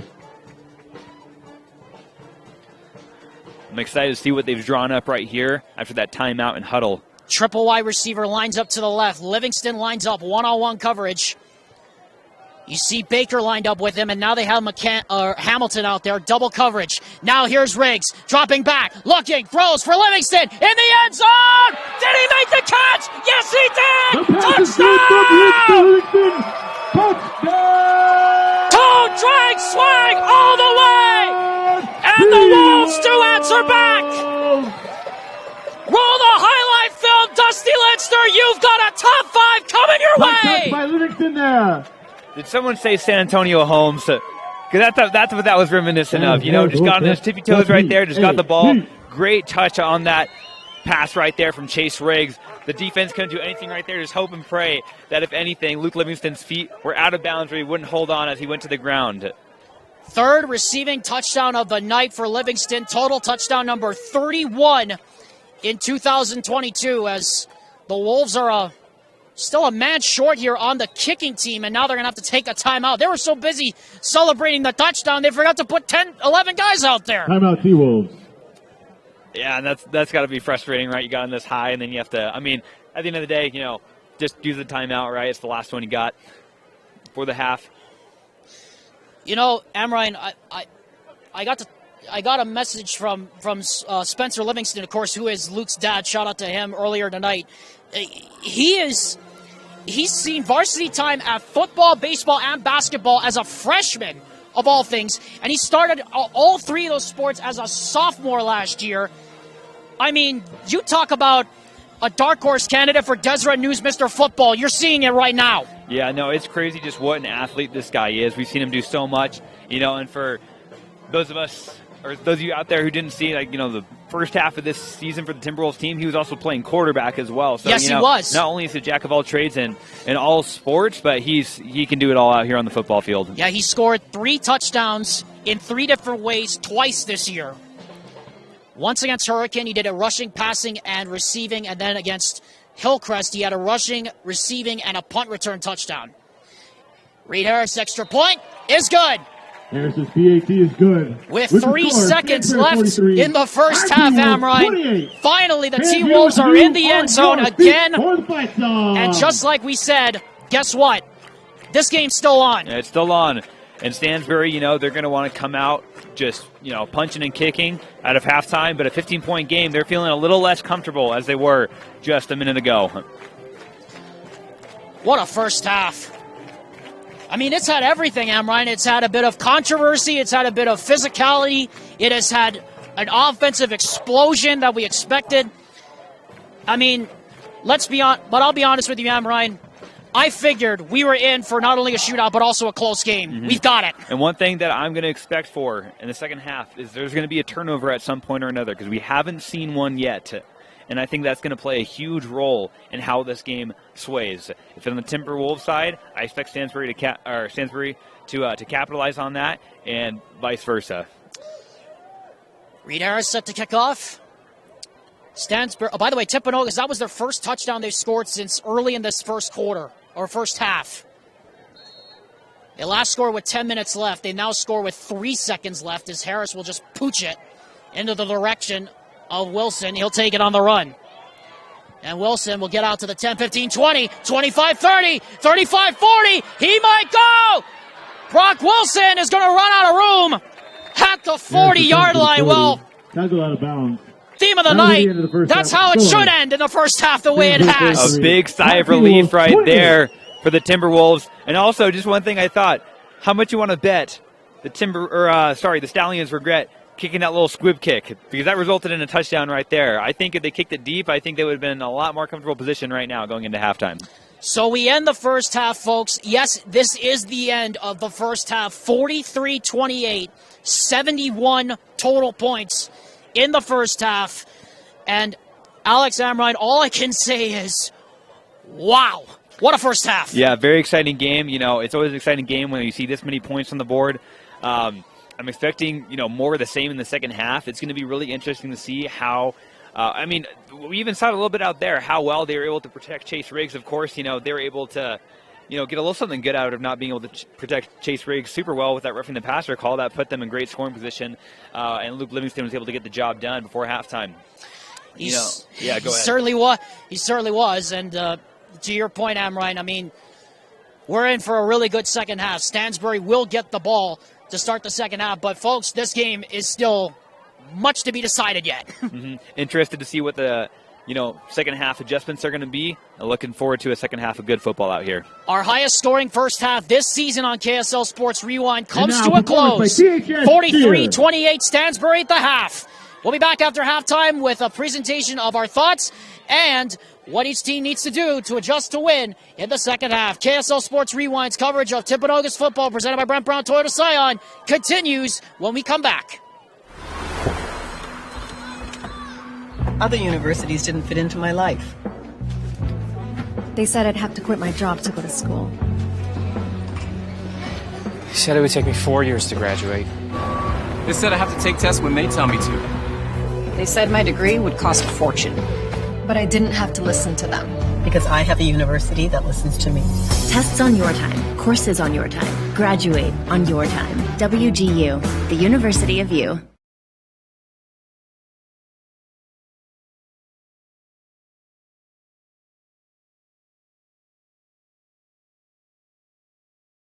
At UCCU, we'll provide you with a low-rate line of credit that makes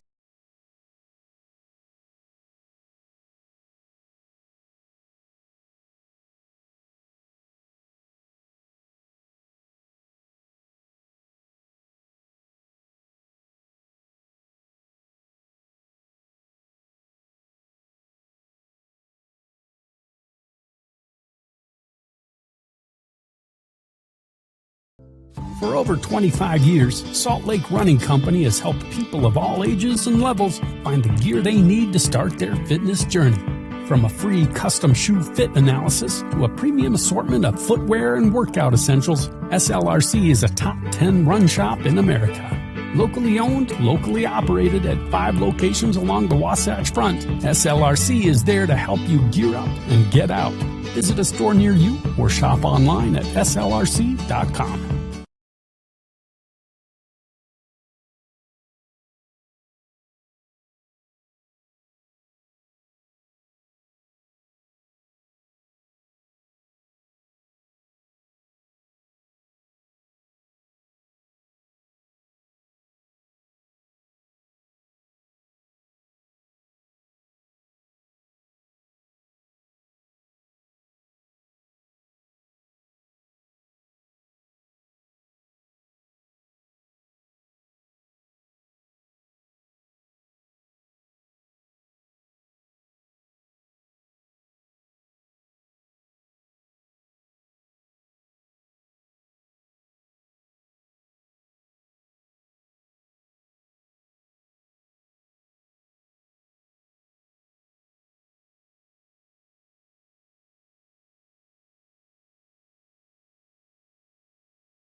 Welcome back, everyone. KSL Sports Rewind's presentation of high school football continues. Timpanogos football, KSL Sports Rewind, presented by Brett Brown Toyota Scion. Alexander Timberlake, Alex Amrine here at Timpanogos High School on this chilly Wednesday night here in North Orem, Utah. 43-28 our score, and we're just starting the second half between Stansbury and Timpanogos. So, Amrine, I don't know about you, but I think we better settle back on in because this thing is far from done.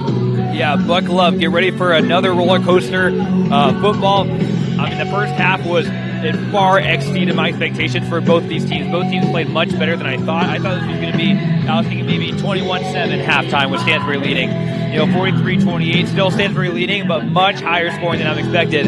As the players get warmed up out here, I think that they're going to want to just go high tempo once again. I think that it's going to be interesting. Something I want to check after the game is just time of possession at the end of the game, because both offenses, aren't having a hard time scoring. So I think who can ever control the clock is going to end up on top. So, Amrine, let's talk about that for a second. In relation to what will win both these teams the game is that the fact that there have been no turnovers so far in this game. And you told me before halftime, in case anybody missed it, that one turnover by either side could very well determine the outcome of who wins this game in the second half. Yeah, I think that we're at that point in the game, right? Especially with the Timberwolves scoring a touchdown right before half, thanks to the heroics of Luke Livingston from quarterback Chase Riggs, right? Luke Livingston doing it once again. No surprise there, right? But here's the thing. Once the turnover comes, I think that we're at this weird stalemate right now, where the score doesn't indicate how closely this game is mentally. I think if the Timberwolves are able to force a turnover defensively, the momentum's totally going to shift them. If Stansbury is able to force a turnover, then it's totally going to shift their way as well, and they're going to be able to extend this lead, and it might get out of hand. So I think it could come down to who gets the first turnover. All of our drives except 2 ended in scoring plays. At one point, Stansbury put up 27 unanswered points, but a squib kick that went awry allowed the Timberwolves to march down the field, aided by a roughing the passer penalty against Easton Baker. Put the Timberwolves in position to cut the lead to 15, but it is the Stallions who will get the ball to begin half number 2. It has been the battle of Brock Wilson and Luke Livingston here tonight, as has been advertised throughout the week.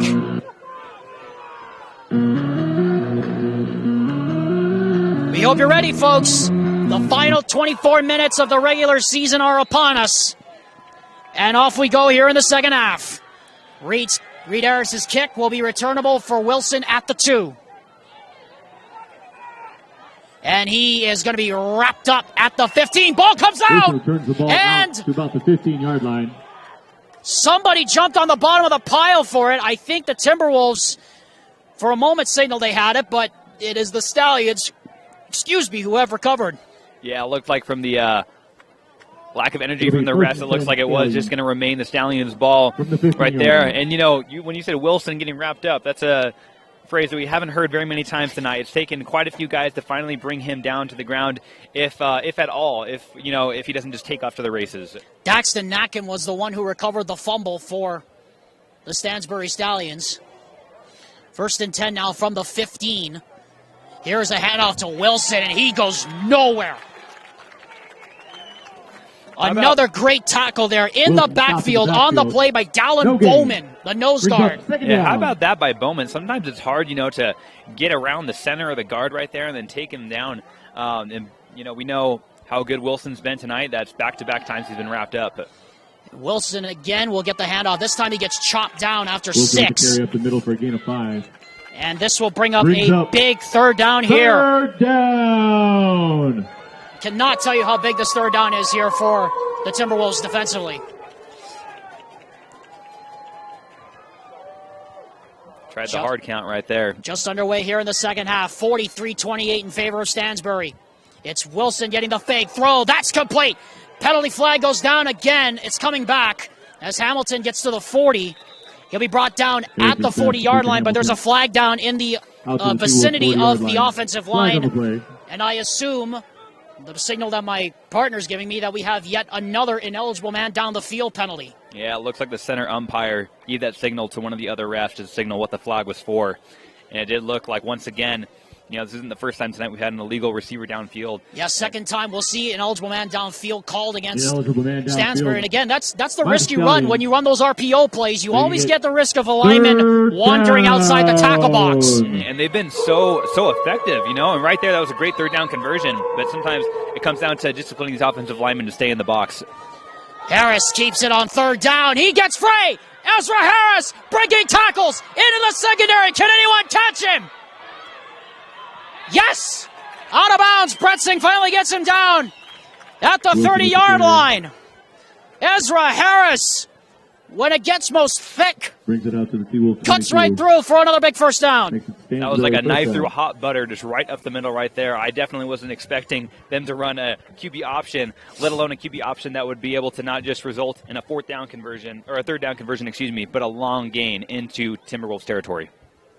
10:44 and rolling. Harris looks, throws, or is going to pull it down now, and he's going to be brought down from behind. Keeps it up the middle. Close to the first down marker. For a gain of 10. And that's going to be enough for a first down to move the sticks. A huge third down conversion to start this second half on 3rd and 9 by Ezra Harris. Just put the Stallions right back in the red zone or close to it. Here's Wilson breaking tackles. Brock Wilson still on his feet, trying to cut to the outside, and he finally gets wrapped up after a gain of 8 at about the 14-yard line, brought down there by Tate and Hunter. Something that's impressed me about Wilson, especially on that play, despite the fact that it was just a short gain, his ability to run laterally. I mean, that just, it totally opened up the things that you're able to do. And, he had to evade about 4 guys right there, but if there's one less guy, I think that he might have been able to pick up a first down. You may have to check the record books. He might be approaching record territory as Harris takes it up the middle. Trying to rip the ball out. Penalty flag goes down again. Game about 6. And again it comes from the umpire, and again it is holding. Flag on the play. That's about the 3rd or 4th time that the Stansbury offensive line has been called for any sort of a penalty here in the last few plays. Yeah, no, I bet the offensive line unit's probably getting a bit down on themselves as, obviously they're down. Well, they just got pushed out of the red zone, but time and time again, they've cost this offense a good chunk of yards that they have to get back on the following play.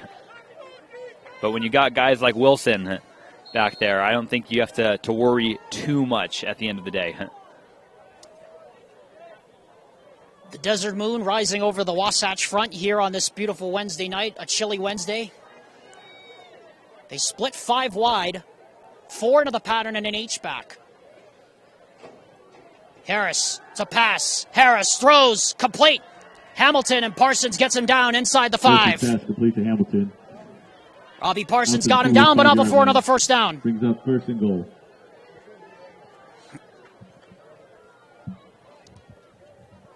Bet you we see Brock Wilson again here on 1st and goal. Yeah, I'm just waiting for it. It's not even a question anymore. Flag goes down. Wilson doesn't get in.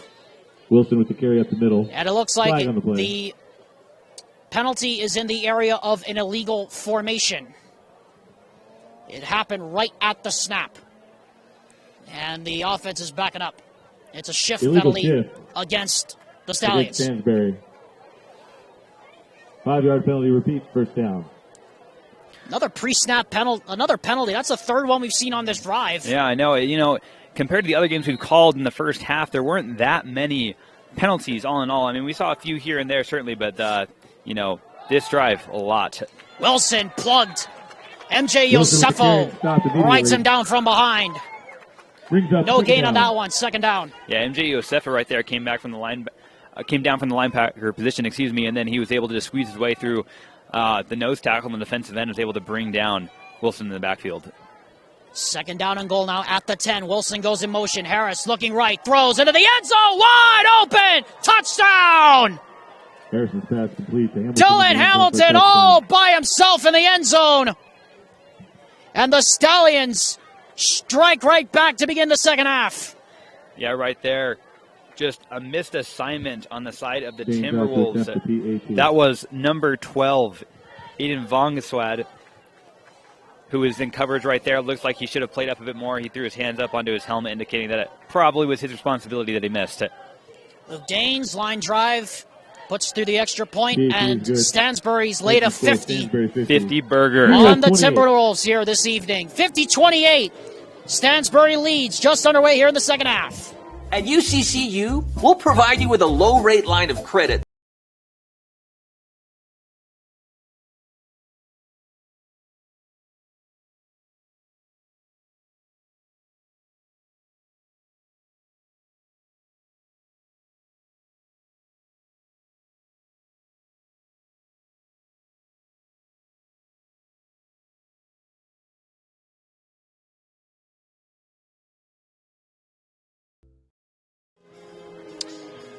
Big answer there from the Stansbury Stallions, the Region 7 champs. Showing their muscle right there. 8:48 to go here in the first part of the second half. Third quarter underway, 50-28 in favor of Timpanogos, or favor of Stansbury, excuse me. This is the first time that Timpanogos has allowed 50 all year long. They've done so in a high-scoring shootout here in this one as Danes hits a line drive into the corner. Here's Hunter from the 4. Hunter 10-15-20, and he gets hogtied right at the 21-yard line. Tyler Hunter with the return out to the 22-yard line. So now it's Chase Riggs' turn to respond here in kind. Yeah, and we still have plenty of time on the clock, right now. Still got just under 9 minutes left in the third and got the full fourth quarter ahead of us. But, there is, a bit of a tendency that, okay, we got to kind of, get this game going. When you're down behind 3 scores, as I said, controlling the clock is important. But when you're down 3 scores, then that mentality kind of goes away. You start to shift to, okay, we just need to get points on the board. The mindset of the team, the coaching at least, shifts to, okay, what do we need to focus on defensively? Because that's really where we're struggling.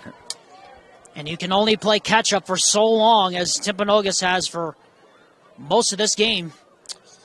As Riggs on 1st and 10, throws, he's got Graff! Out to midfield, first down!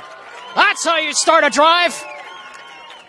39 yards on that, 29 on that one, and here come the Wolves right back to the line. Yeah, they were just caught sleeping in the secondary right there. It didn't look like anyone was really expecting Graff to go over the middle. Quickly back they come to the line. Riggs throws again, and this time we have a flag as we have an ineligible man down the field. Flag on the play. Against Timpanogos as one of the linemen wandered out of the tackle box. They're starting to look like that classic, just super casual throw the flag as we saw so many times. I can't remember what game that was. We saw time and time again that I think it was Cedar Valley. It must have been the Cedar Valley game earlier this year where we saw just like nonchalant, just like, all right, that's a flag, we're throwing it now. And so many of them were ineligible receivers downfield because both teams were running so many RPOs. Seen quite a few of them run here in this second half so far. Bretzing up the middle. Bretzing gets the penalty yards back plus a few more. He gets to the 49. To the 48-yard line, pickup of about 9. Yeah, Bretzing, he's really just gone like full, just like Superman mode at the end of those plays. When he knows he's going down, he just, puts his body in the line, lays out there to get an extra yard. And they're going to give it to him again on 2nd and 8. And this time he gets about a yard, if anything. Bretzing with the carry again. Like a 3rd and a long 7 here for Timpanogos. 3rd and 7. Probably pretty much in no man's land here if you got 2 plays to get 7 yards. And something that we haven't seen as much, I've seen that maybe twice, is where they line up in that 4-person package, 4-3 personnel for that screen that they love to run. Riggs on 3rd down, and he's going to hand it to Bretzing on the sweep. So that's pretty much the play to get them in position for a 4th down, and they will get. And now they'll get the play in for 4th and 6 here to make it a little bit more manageable. Yeah, going no huddle, you have to keep that tempo and that pace. Triple wide receiver lines up to the left. A big 4th down. Livingston over the middle, and it's incomplete. 2 receivers were in the same area. Riggs threw it into the area of both Graff and Livingston. And a turnover on downs after such a promising start to the drive there for the Wolves. Yeah, that was a shame because right there I really think that ball was intended for Josh Graff as that, kind of flew over the head of Luke Livingston. Luke Livingston was expecting that ball to come to him. That's the risk you run when you run those ends and those dig routes kind of crossing over each other because both receivers can, if the ball's, kind of right in between them, they can both expect it and it can cause a tip drill to happen as it did right there. And that led to a turnover on downs. And Stansbury right now, they're licking their chops, wanting to, increase this lead to 4 scores. It would be the most points that Timpanogos has given up all season long. Brock Wilson has 7 total touchdowns in this game. Ridiculous. Absolutely ridiculous. Here he is again. Ridden down from behind by Brighton Tate to the 49-yard line, pickup of 6. Gain of about 6. 2nd down and 4 from the 2. And with these runs, like I said, the time management game kind of goes away. Get a flag right there. Flag on the play. 12 people on the field.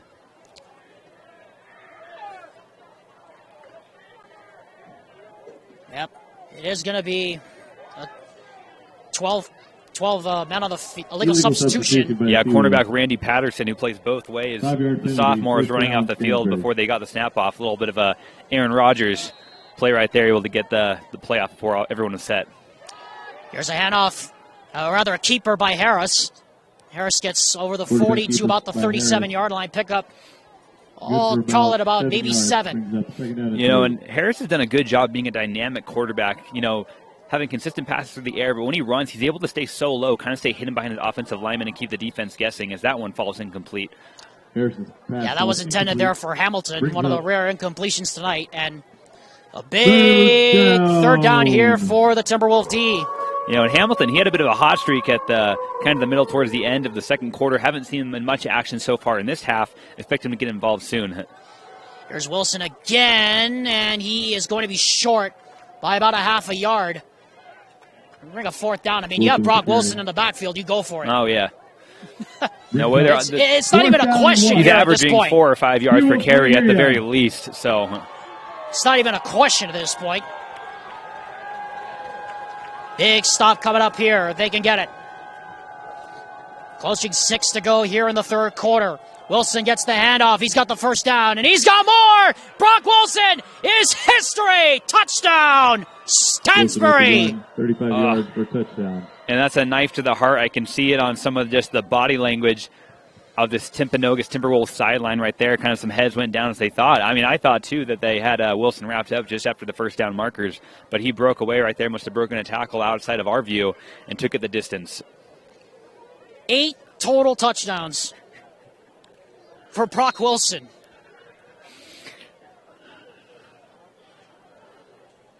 I mean, I've got to have to pull up the UHSA record book. We might be approaching a single-game record here for total touchdowns in a game as Danes knocks through the extra point. And that makes it 57-28. Bring the score. Stansbury now in control late in the third quarter. We'll be back after this. At UCCU, we'll provide you with a low-rate line of credit that makes it easy.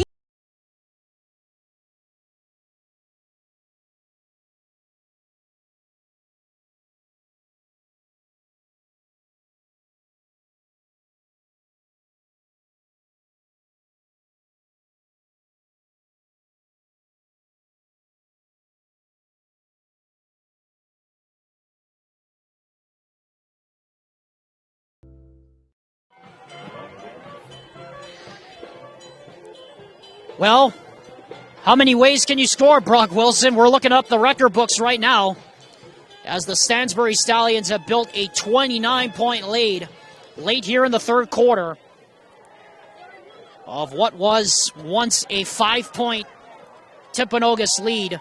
Since then, it's been all Stansbury, 41-7. As Danes kicks off, and it will be returnable here for Parker Harvey. And Harvey gets tripped up out to the 20-yard line.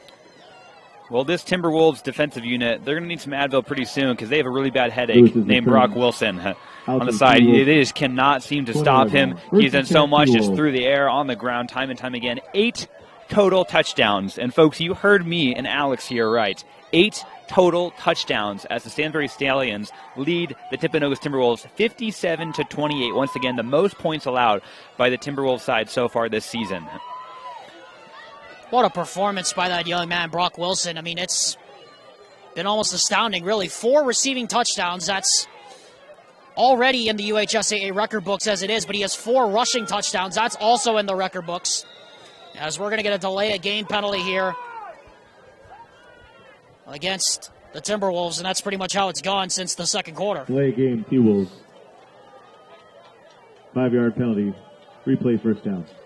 Yeah, and that one right there, I think Chase Briggs was trying to make some adjustments as he felt the pressure coming. Called in Bretsing, who was playing slot to his right side, brought him into the backfield to give him some extra time as he was going to feel that pressure in his pocket. Briggs drops the pass, throws, that's complete, sitting in the zone. That's Livingston. He gets taken down after about a 5-yard pickup. And so if you're Timpanogos, I mean, it's just all about damage control right now, down by 29. 5 yards. I'm at 29. We're almost in mercy rule time territory. We almost are. That's right. Throw up the sideline. That's broken up. What a play there. And a great coverage. That was great coverage. Great coverage on Caleb Hadley right there. No chance for that pass to be completed. Brings up 3rd down. And now it's 3rd down and long again. A lot of groans from the Timberwolves fan, but that was some astounding cornerback play right there. That was perfect play by Bracken Matthews, who just played hip to hip and got that hand up to smack it away from the receiver. Yeah, I looked back for the ball, so that's why there was no flag. Here's Riggs on 3rd down. Oh. The pass is batted and incomplete. Riggs' pass is there we go. Well, whoever said they play finesse football, they don't watch the Stansbury Stallions play. My goodness. What a play made there. Jumping up to bat the pass down was Toby Johnson along with Baker, who got in the backfield, and it's another punt for the Wolves. You know, and a comment that I made when the Timberwolves played Hillcrest a few weeks ago was how frustrating it was for their quarterback because he couldn't get the ball out. Chase Riggs feeling a bit of that action right there. Right. Punt travels across midfield. Amrine will finish his thought here in just a second as it dies right at the 44-yard line. Continue your thought. No, yeah, and all I was going to say is, you know, we talked about the necessity to protect the quarterback right there. So far, Chase Riggs, you know, hasn't gotten, you know, banged around as much, but, you know, feeling that pressure, I think, especially when games start to get out of hand, you know, you're going to want to be, you know, a bit faster at scoring, and with that comes less protection for your quarterback, so you're going to start playing more wide set packages, more of that West Coast offense. And, you know, with that comes empty backfields and less time for your quarterback. So out comes Ezra Harris in the offense again. By the way, the UHSAA record for total touchdowns in a game is 10. Oh, yeah. Or 11, rather. Tied. This is possible. It is definitely possible right now as Harris is running for his life, and he is going to have to go down, and he does in a heat. Scrambles around the backfield. That's got to be behind the line of scrimmage. First negative play I think we've seen all night. Yeah, at least for the Stallions side. I was wondering, since loss of 9, you know, that he never passed the line of scrimmage, if he was going to try to throw that ball away, since technically could have been just a legal forward pass, but kept it himself, tried to make something happen, and a loss of about 9. Back to the touchdowns responsible for a record. Dane Letuala and Crew Walkley are the ones who are responsible for the 2 record touchdowns. Is a fumble, and it's recovered by Timpanogos. Turnover to the T-Wolves. Well, finally something goes the way recovered by of the Tyson Wolves. Miller. Tyson Miller recovers. Oh, check that. Cody Hawks. Yeah, Cody Hawks actually the one recovered it. Tyson Miller's out with an injury. Saw him in a wheelchair coming out before the game, but no real celebration for the Timberwolves. I mean, I think they're just happy to get off the field. Yeah, they're all business. You know, their offense is grateful that their defense is able to give them something. You know, down by a little hot chocolate. By 29 now, they really got to get some points on the board. And, you know, we know that Stansbury side, that was the first turnover of the night, but the way that this game is going, it would take a miracle for that turnover to really mean something in the end to turn the tide of this game. Riggs in trouble. Pressure, fires, caught. Bratzing, touchdown! Chase Riggs' pass to Easton Bratzing. One play into the end zone, and the Timberwolves are not done quite just yet. Bratzing's 3rd touchdown of the night. 2 receiving and 1 rushing. Yeah, Bratzing's got to be pretty happy, not only with the fact that it's his 3rd rushing touchdown, but we've seen him. He's played with so much fire and emotion tonight. Even got a flag pulled on him for having some words with the ref after a call that he wasn't too happy with, rather. So right there, pulling the game just a little bit closer. That snap got it down, though, and the extra point is good. So with 4:23 to go here in the 3rd quarter, 57-35. Timpanogos still alive. But we'll be back after this message from the Salt Lake Running Company. For over 25 years, Salt Lake Running Company has helped people of all ages and levels find the gear they need to start their fitness journey. From a free custom shoe fit analysis to a premium assortment of footwear and workout essentials, SLRC is a top 10 run shop in America. Locally owned, locally operated at 5 locations along the Wasatch Front, SLRC is there to help you gear up and get out. Visit a store near you or shop online at slrc.com.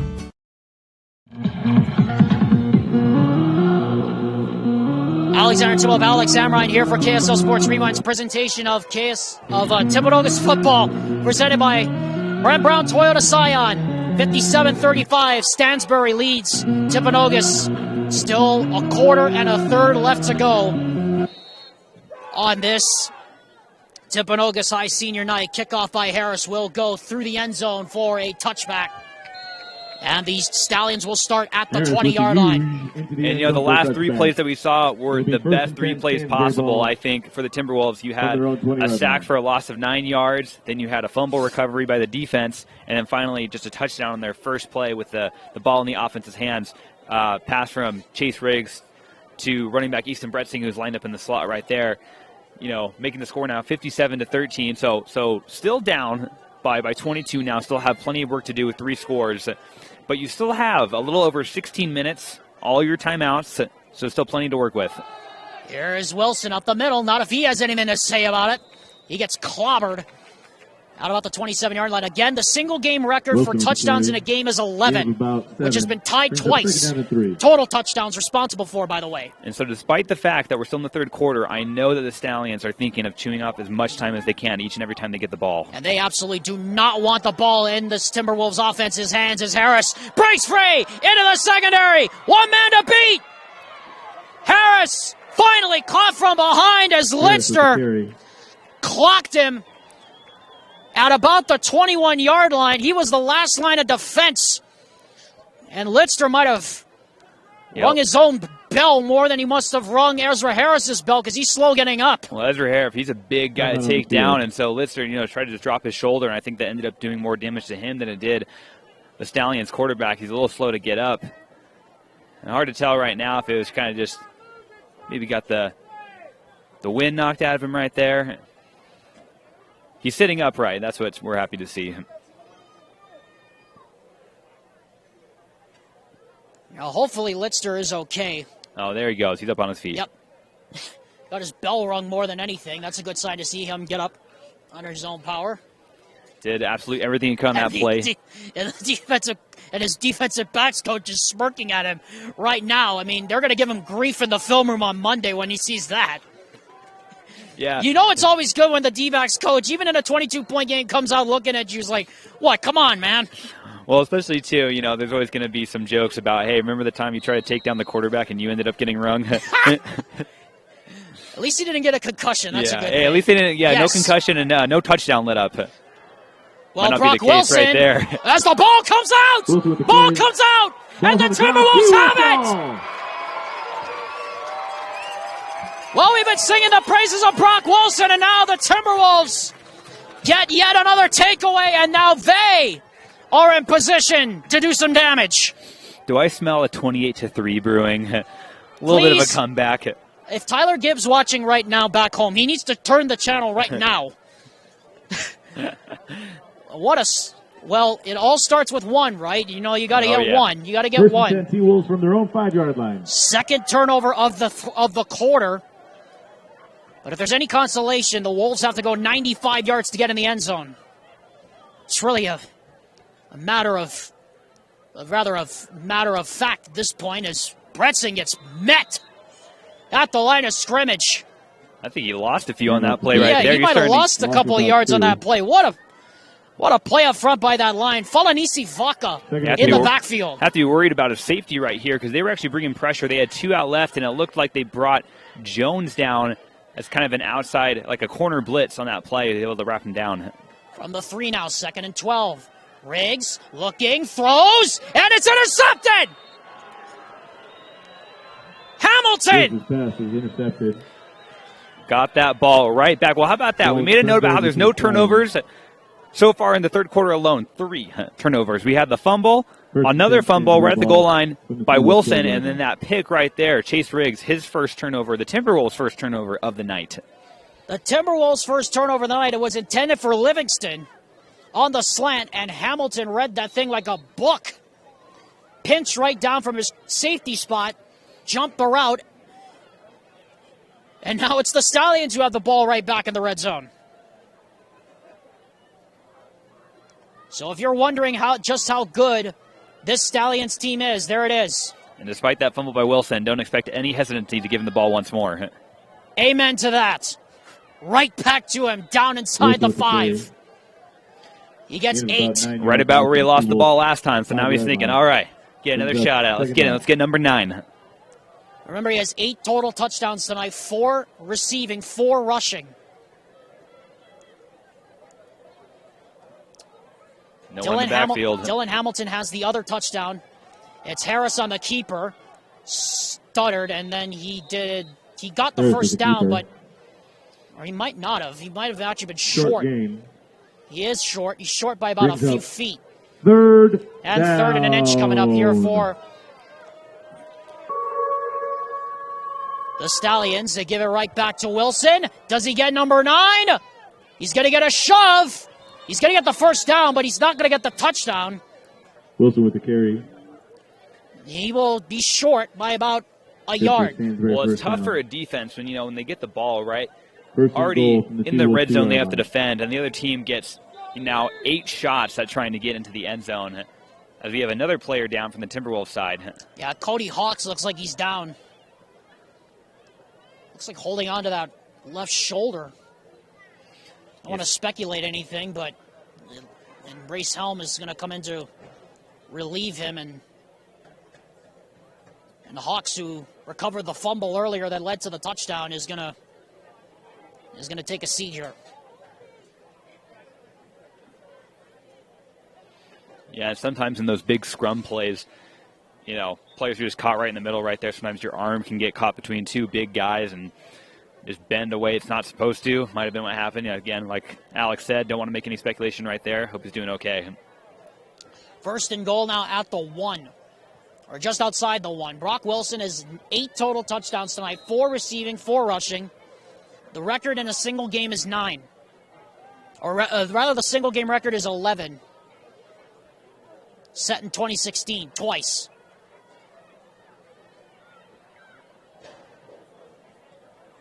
Wilson, the handoff, touchdown. Wilson with the carry for a touchdown. Right into the end zone. That is total touchdown number 9, Amrine. What a workhorse he has been all night.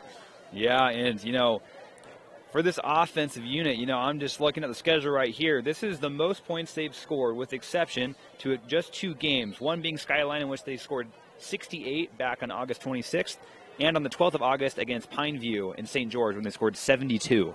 So they have a very good shot at this being the most points they've scored so far this season. The extra point up and good. And with 1:40 to go here in the 3rd quarter, it is now 64-35 Stansbury. Back after this word from UCCU. At UCCU, we'll provide you with a low-rate line of credit that makes it easy to access.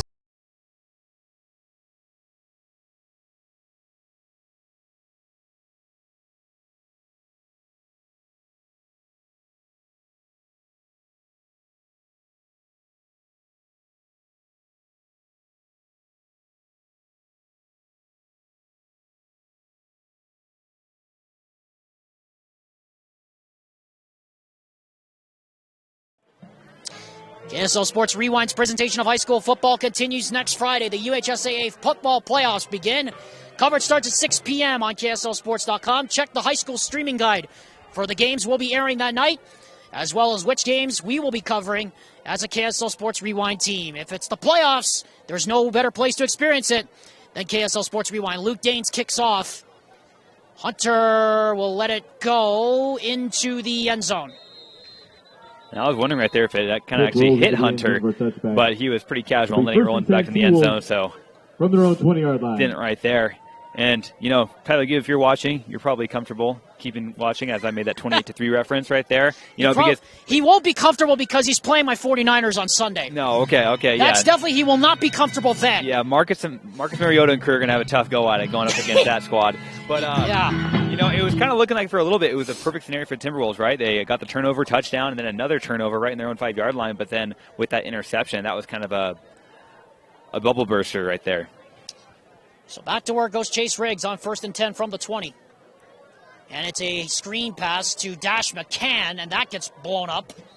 In the backfield is Baker with a little extracurricular activity, no flag. Riggs' pass complete to Dash McCann Lost maybe a yard. for about a 2-yard loss. Brings up second down. Second down 18 now. Second down 12 now from the 18.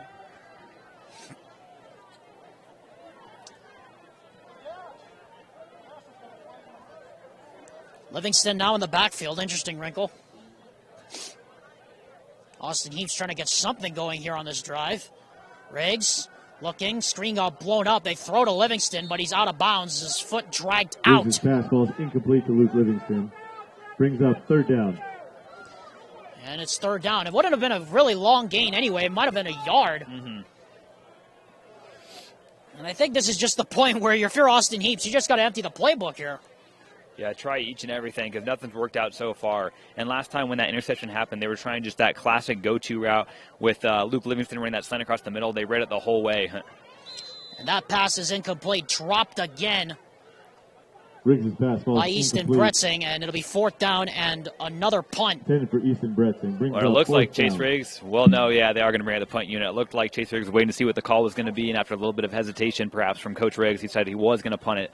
Keep this game, you know, at least if they didn't convert right there, you know, mercy rule would have been ensued shortly after because we don't know if there's a solution for Brock Wilson out of the Stallions backfield. 9 total touchdowns tonight for Brock Wilson. He's already in the UHSAA record book as it is. The record in the game is 11 as Harris gets off a good one. Hamilton will make the fair catch. Fair catch by Hamilton. Oh, we got a and flag. we have a late flag behind the play About for 41 what yard looks line. to Flag be on a the block play. in the black. Or something. I don't know what it's going to be, but We've had a few times where our attention is kind of focused to the other end of the play, and because of the fact that we don't have the ability to have instant replay, we can't exactly see what the flag is until we hear what the ref says. 64-35 our score. At one point it was 21-16 in favor of Timpanogos. Since then, the Stallions have outscored the Wolves 48-14. As the frustration beginning to set in here for Austin Heaps and co. As we have, after the play, we had an unnecessary roughness against Stansbury. So it'll back up the Stallions 15 from the dead ball spot. Well, as we said, just based on the just prolonging the inevitable. I mean, yeah, so offensively. And hey, get Brock Wilson and crew some more yards in their stat books. That's been a very clean game so far here tonight. Not many flags, but so far in this third quarter, it has been a flag fest. No, it has really. We've seen the laundry thrown left and right out here. First and 10 Stallions from the 27-yard line. Seen more laundry recycled than BYU's recycled kicker so far. I had to put that in there. That's one special teams that, you know, they're having some trouble figuring out. Harris looking. Harris throws down the field. Hamilton! Behind the defense! Goodbye! Touchdown! No flags! That was perhaps one of the prettiest balls that I've seen at the high school level. That was perfectly timed ball. There was no hesitation. There was no speeding up. Caught it right in stride. And as soon as he got it, he knew that he had that safety right in his tail. So he just broke out to the right, got away from him, and then turned on the Jets. 50 seconds left here in the third. It is 70-35. The second time this year Stansbury's put up a 70-piece. And they are 2 points away. Well, after the extra point, if they make it 1 point away from tying the amount of points he scored against Pineview with a whole quarter left to play. But we have reached the mercy rule, and so the officials have begun running the clock. And Luke Daines' extra point is good. Clock officially stops with 40 seconds to go. 71-35, Amrine. I mean, it's just astounding just how efficient, just how machine, clockwork-like this Stansbury team is. No, really, and, you know, I kind of made a reference to it before the game. We were talking. I was talking with you. I was talking with our cameraman Tino just about how the Timberwolves, you know, they got a few just, you know, great players here and there, right? on both sides of the ball. But this Stansbury side, I mean, they just have playmaker after playmaker, and I think they have a lot of unsung heroes, despite the fact that the offensive line has had some penalties called against them. I mean, you'll get those with ineligible receiver downfield and the holding calls. Those will happen, especially when you run that RPO. But, I mean, they have a lot to be happy about with the blocks that they provided for Brock Wilson, for the protection that they've given Ezra Harris. Just like on that last play, he had plenty of time to let his receiver get downfield and finally make that deep throw. Booch kick goes to Harvey on the 10. Remember, clock will only stop now for scoring plays and penalties as Harvey gets over the 20 to about the 24-yard line. Clock will stop with 31 seconds to go temporarily, and then it will wind as soon as the ball is ready for play. That's how it rolls in the mercy rule. Yeah, and so with the mercy rule going and, you know, things looking like they're going to go the Stallions' way by the time the fourth quarter rolls to a close, you know, kind of, I don't know if you want to kind of explain to the audience, Alex, the kind of the playoff implications of what this game means.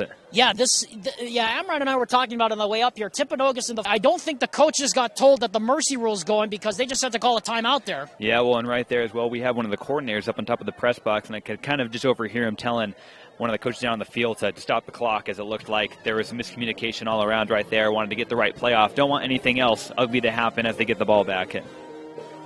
So we just talked about the playoff implications of this game. Stansbury was number 6 in the RPI. Timpanogos 18 going into this game. I mean, Timpanogos, I mean, that's not an easy game they have to play. If, in fact, it is Box Elder they play next Friday in Brigham City, you have that on top of a possible 2-hour bus ride to Brigham City North. Talk about a tough draw for the Timpanogos Timberwolves, and then they have to play Timpview if they survive that game. No, especially coming off a loss like this, right? Because it's kind of hanging on your mind. You can kind of use it as motivation, but a loss of this big score, I mean, that's even harder to get over, especially on the road. Last play of the third quarter with the mercy rule as Riggs throws it for a prayer for Livingston, and he drops it. That is so rare.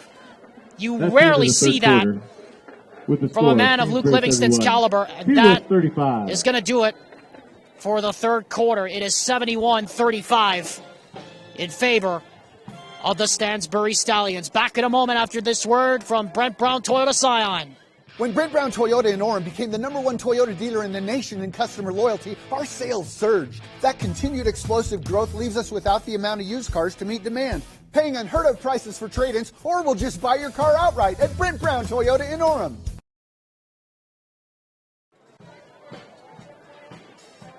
.106 total points have been scored tonight, and 71 of them have been by the Stansbury Stallions. Welcome back, KSL Sports Rewind's presentation of Timpanogos football, presented by Brent Brown Toyota Scion, Alexander Timolep, Alex Amrine.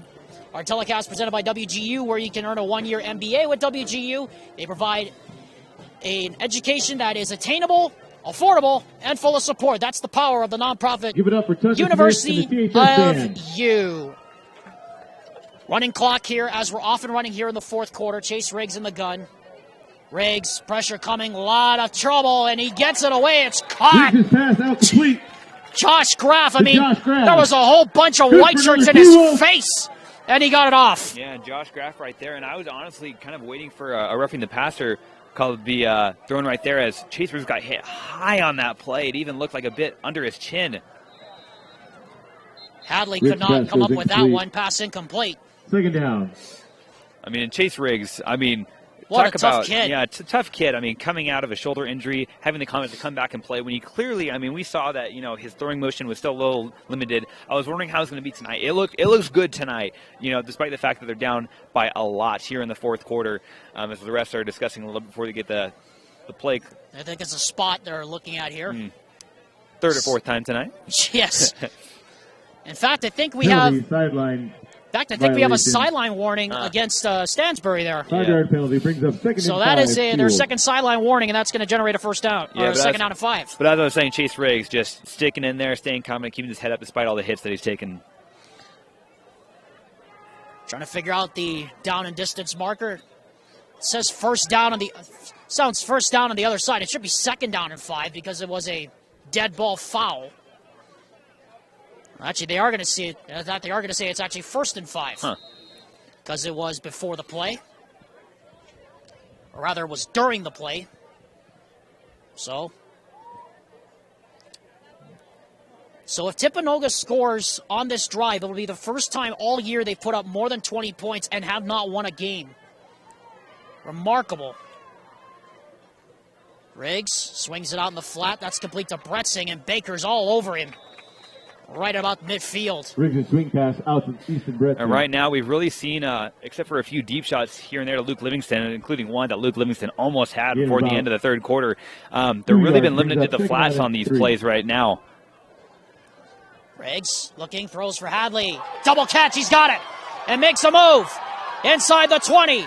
Inside the 15 to the 10. Out of bounds at the 5-yard line. Pass is completed to Hadley. And finally, the Wolves are in the red zone again. A great play right there. That was another one of those balls kind of thrown up this time, not to Luke Livingston. But how about the effort by number 54? That was Michael Giovihan who chased him down. And the pass is batted down. Incomplete. Looking for Livingston on the slant. Second goal. Yeah, Chase Riggs is looking back to the rest for a flag right there, and not going to be a flag if the ball is thrown 5 feet behind the receiver. I think he might have actually been looking for an offside more than anything, not really a pass interference. Because once the ball is tipped, it's not interference anymore. Livingston still one-on-one on the outside against Hamilton. Riggs looking his way, fade route to the end zone, broken up. Riggs' pass intended for Livingston. That time Hamilton got the better of him. Third down. And it brings up third down. Yeah, and right there, and getting the better of Luke Livingston is also one of those things we haven't heard a lot. Not just tonight, but so far this season. Luke Livingston, I mean, on the other side of the ball, Brock Wilson's really looking like the way Luke Livingston's been playing all season. They're looking for him again this time, and it's just over his fingertips, incomplete.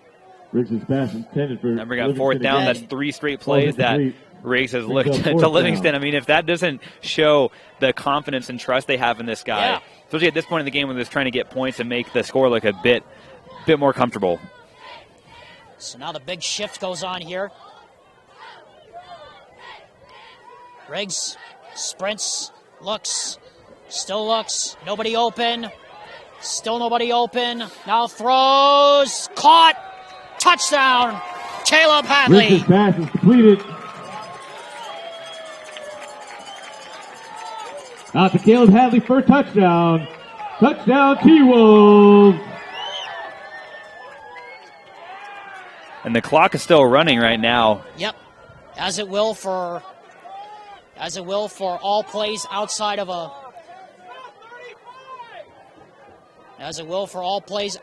the mercy rule, until it is officially not in it anymore. So after this score, it will stop. Riggs throws, caught, 2 points. 2-point conversion is good. So now the clock will officially stop with 7:35 to go here in the game.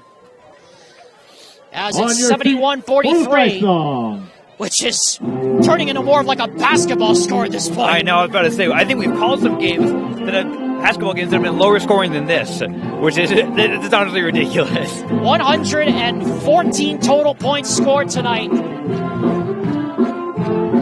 by both teams, but 71 of them have been by the Stansbury Stallions. So, as we said, they're inside of the mercy rule. They will not run the clock anymore. The mercy rule will run until the scoring drive is completed.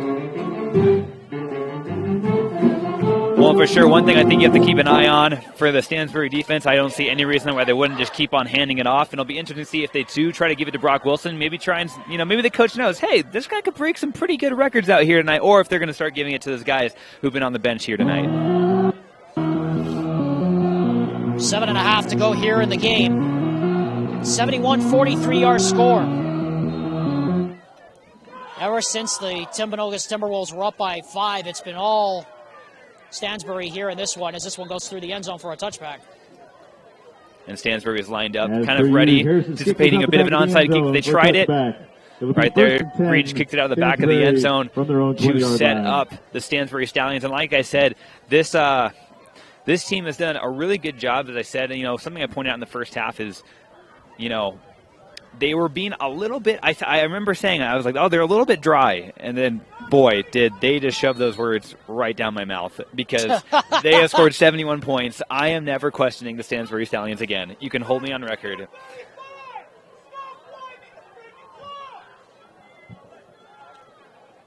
(71-43).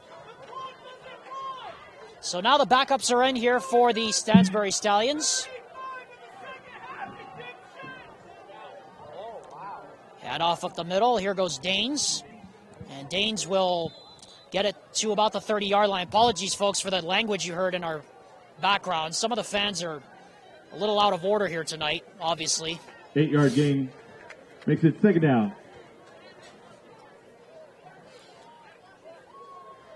And as the clock does continue to run, it's going to be kind of a disappointing night for the Timberwolves at their senior night. Yeah, they are going to have their senior night royally spoiled tonight by the Stansbury Stallions. I mean, this will be it's so unbelievable we have to keep saying it. This will be the first game Timpanogos is going to put up over 20 points this year, and they're not going to win a game. Or they're going to put up more than 30 this year, and they're not going to win a game. Yeah, and that just shows the just absolute caliber of the Stansbury offense. It really does. Here's a handoff up the middle to the big hole. Again into the secondary, getting brought down. Also the 41-yard line. Ferry with the carry. Tyson Ferry right there. Tyson Ferry, you're right. Who's that guy? That speed right there. Just boom, right up the middle. Bit of a shorter back compared to Wilson as he runs off to the sideline to get another back in there. Wow, that was some explosive speed. Under 6 minutes to go.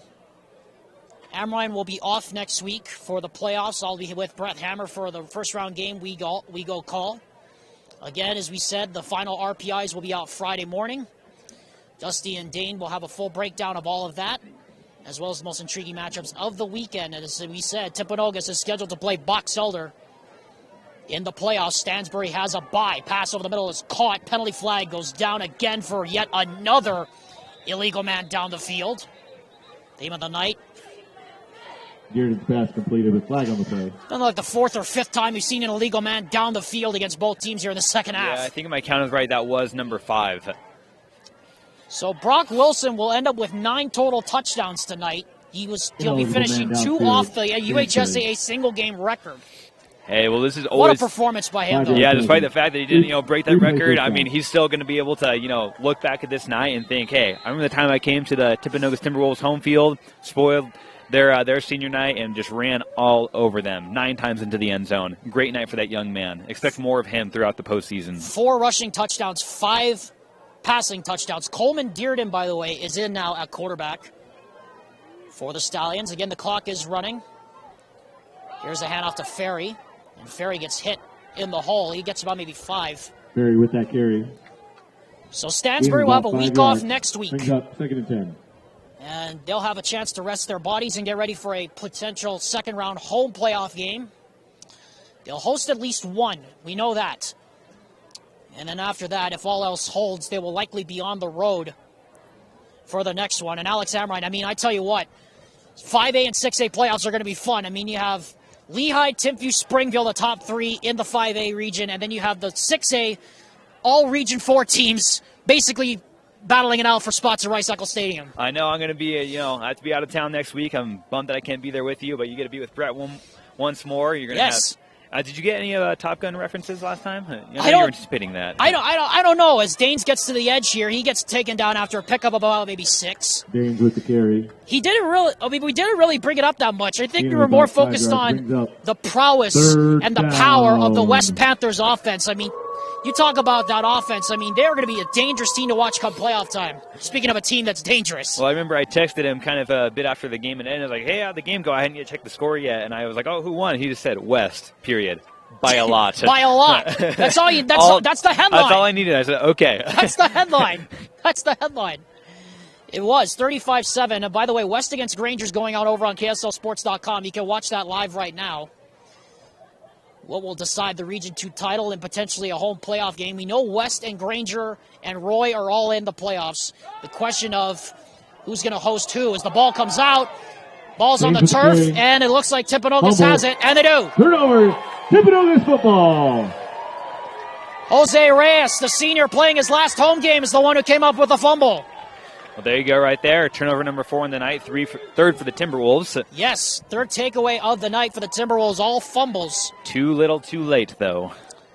It is, quite, but it just shows you, Amrine, that this Timpanogos team is going to be very hard to knock out in the playoffs. No, I mean, yeah. Whoever they play in the playoffs better be careful. They're going to continue to give their all, and they got a great fan base right now. Their team has been just so supportive of them from the sidelines. Riggs looking, blindside pressure coming, has to get rid of it, now throws on the run, it's picked off! Intercepted by Baker!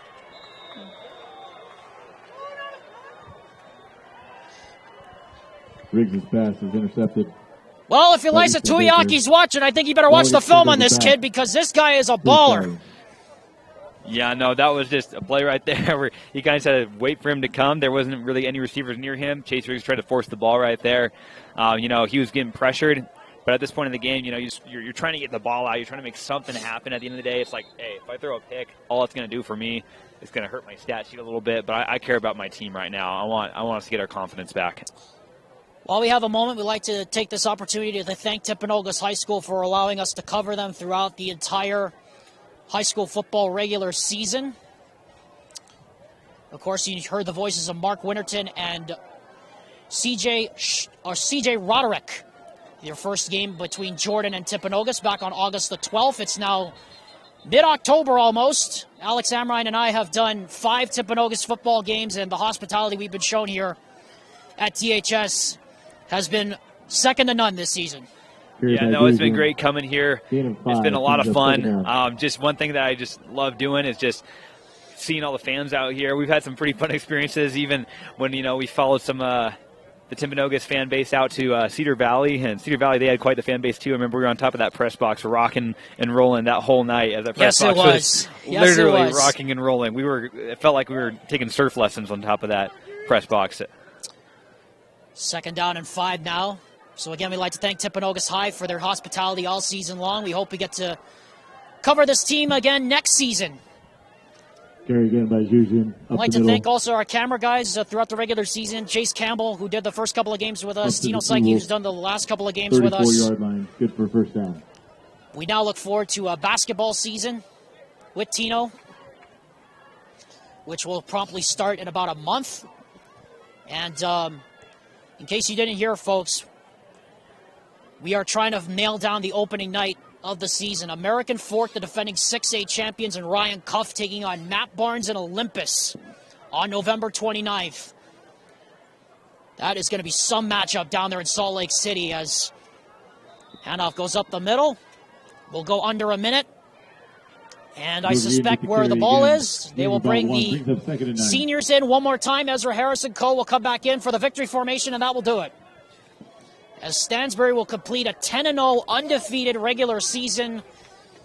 Timpanogos will fall to 7-3, but not for a very valiant effort here tonight, Amrine. Give them a lot of credit. They hung in there tough with this Stansbury team, just as we probably thought they would. No, yeah, and they showed a lot of fight and grit out here tonight. I mean, Chase Riggs, he never seemed like they were, out of this game, right? He just wanted to keep on playing like it was 0-0 at the start of the first quarter as we wind down to a close right now. But a great job by the Stansbury unit. They have so many good playmakers. I'm so excited to see where they go the postseason. They deserve, one of those high-seeded spots, and I think they'll do very well for themselves.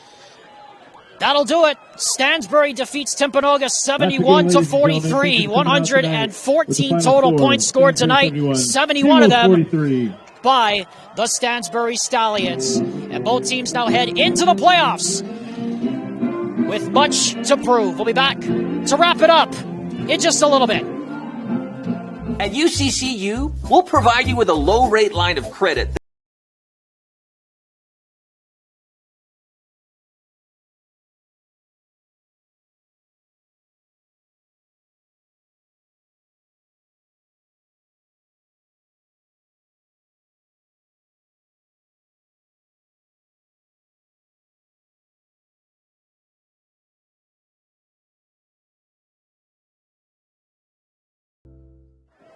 Ladies and gentlemen, stay tuned. KSL Sports Rewind's presentation of high school football continues. Alex Amrine. Next Friday. Thank you.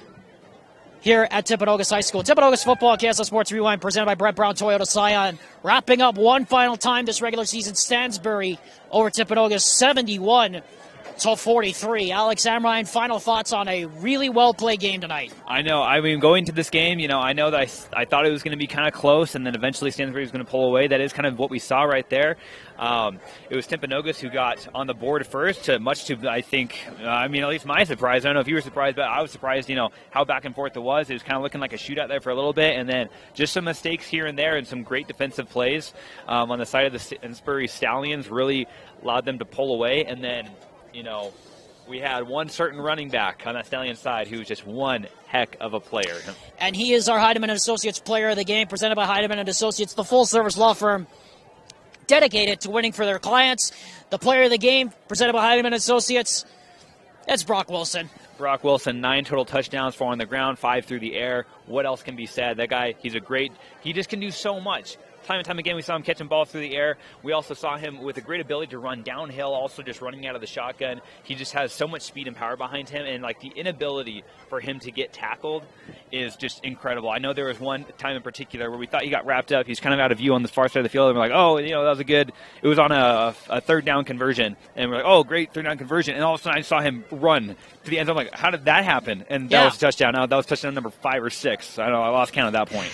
Well, we could have counted it on one hand at that point. Well, Alex Amrine, this is the last regular season broadcast that we'll do together this year. Of course, next we'll do the playoffs. Mm-hmm. This is the last time that you and I will get to work together this football season, except for probably one more game.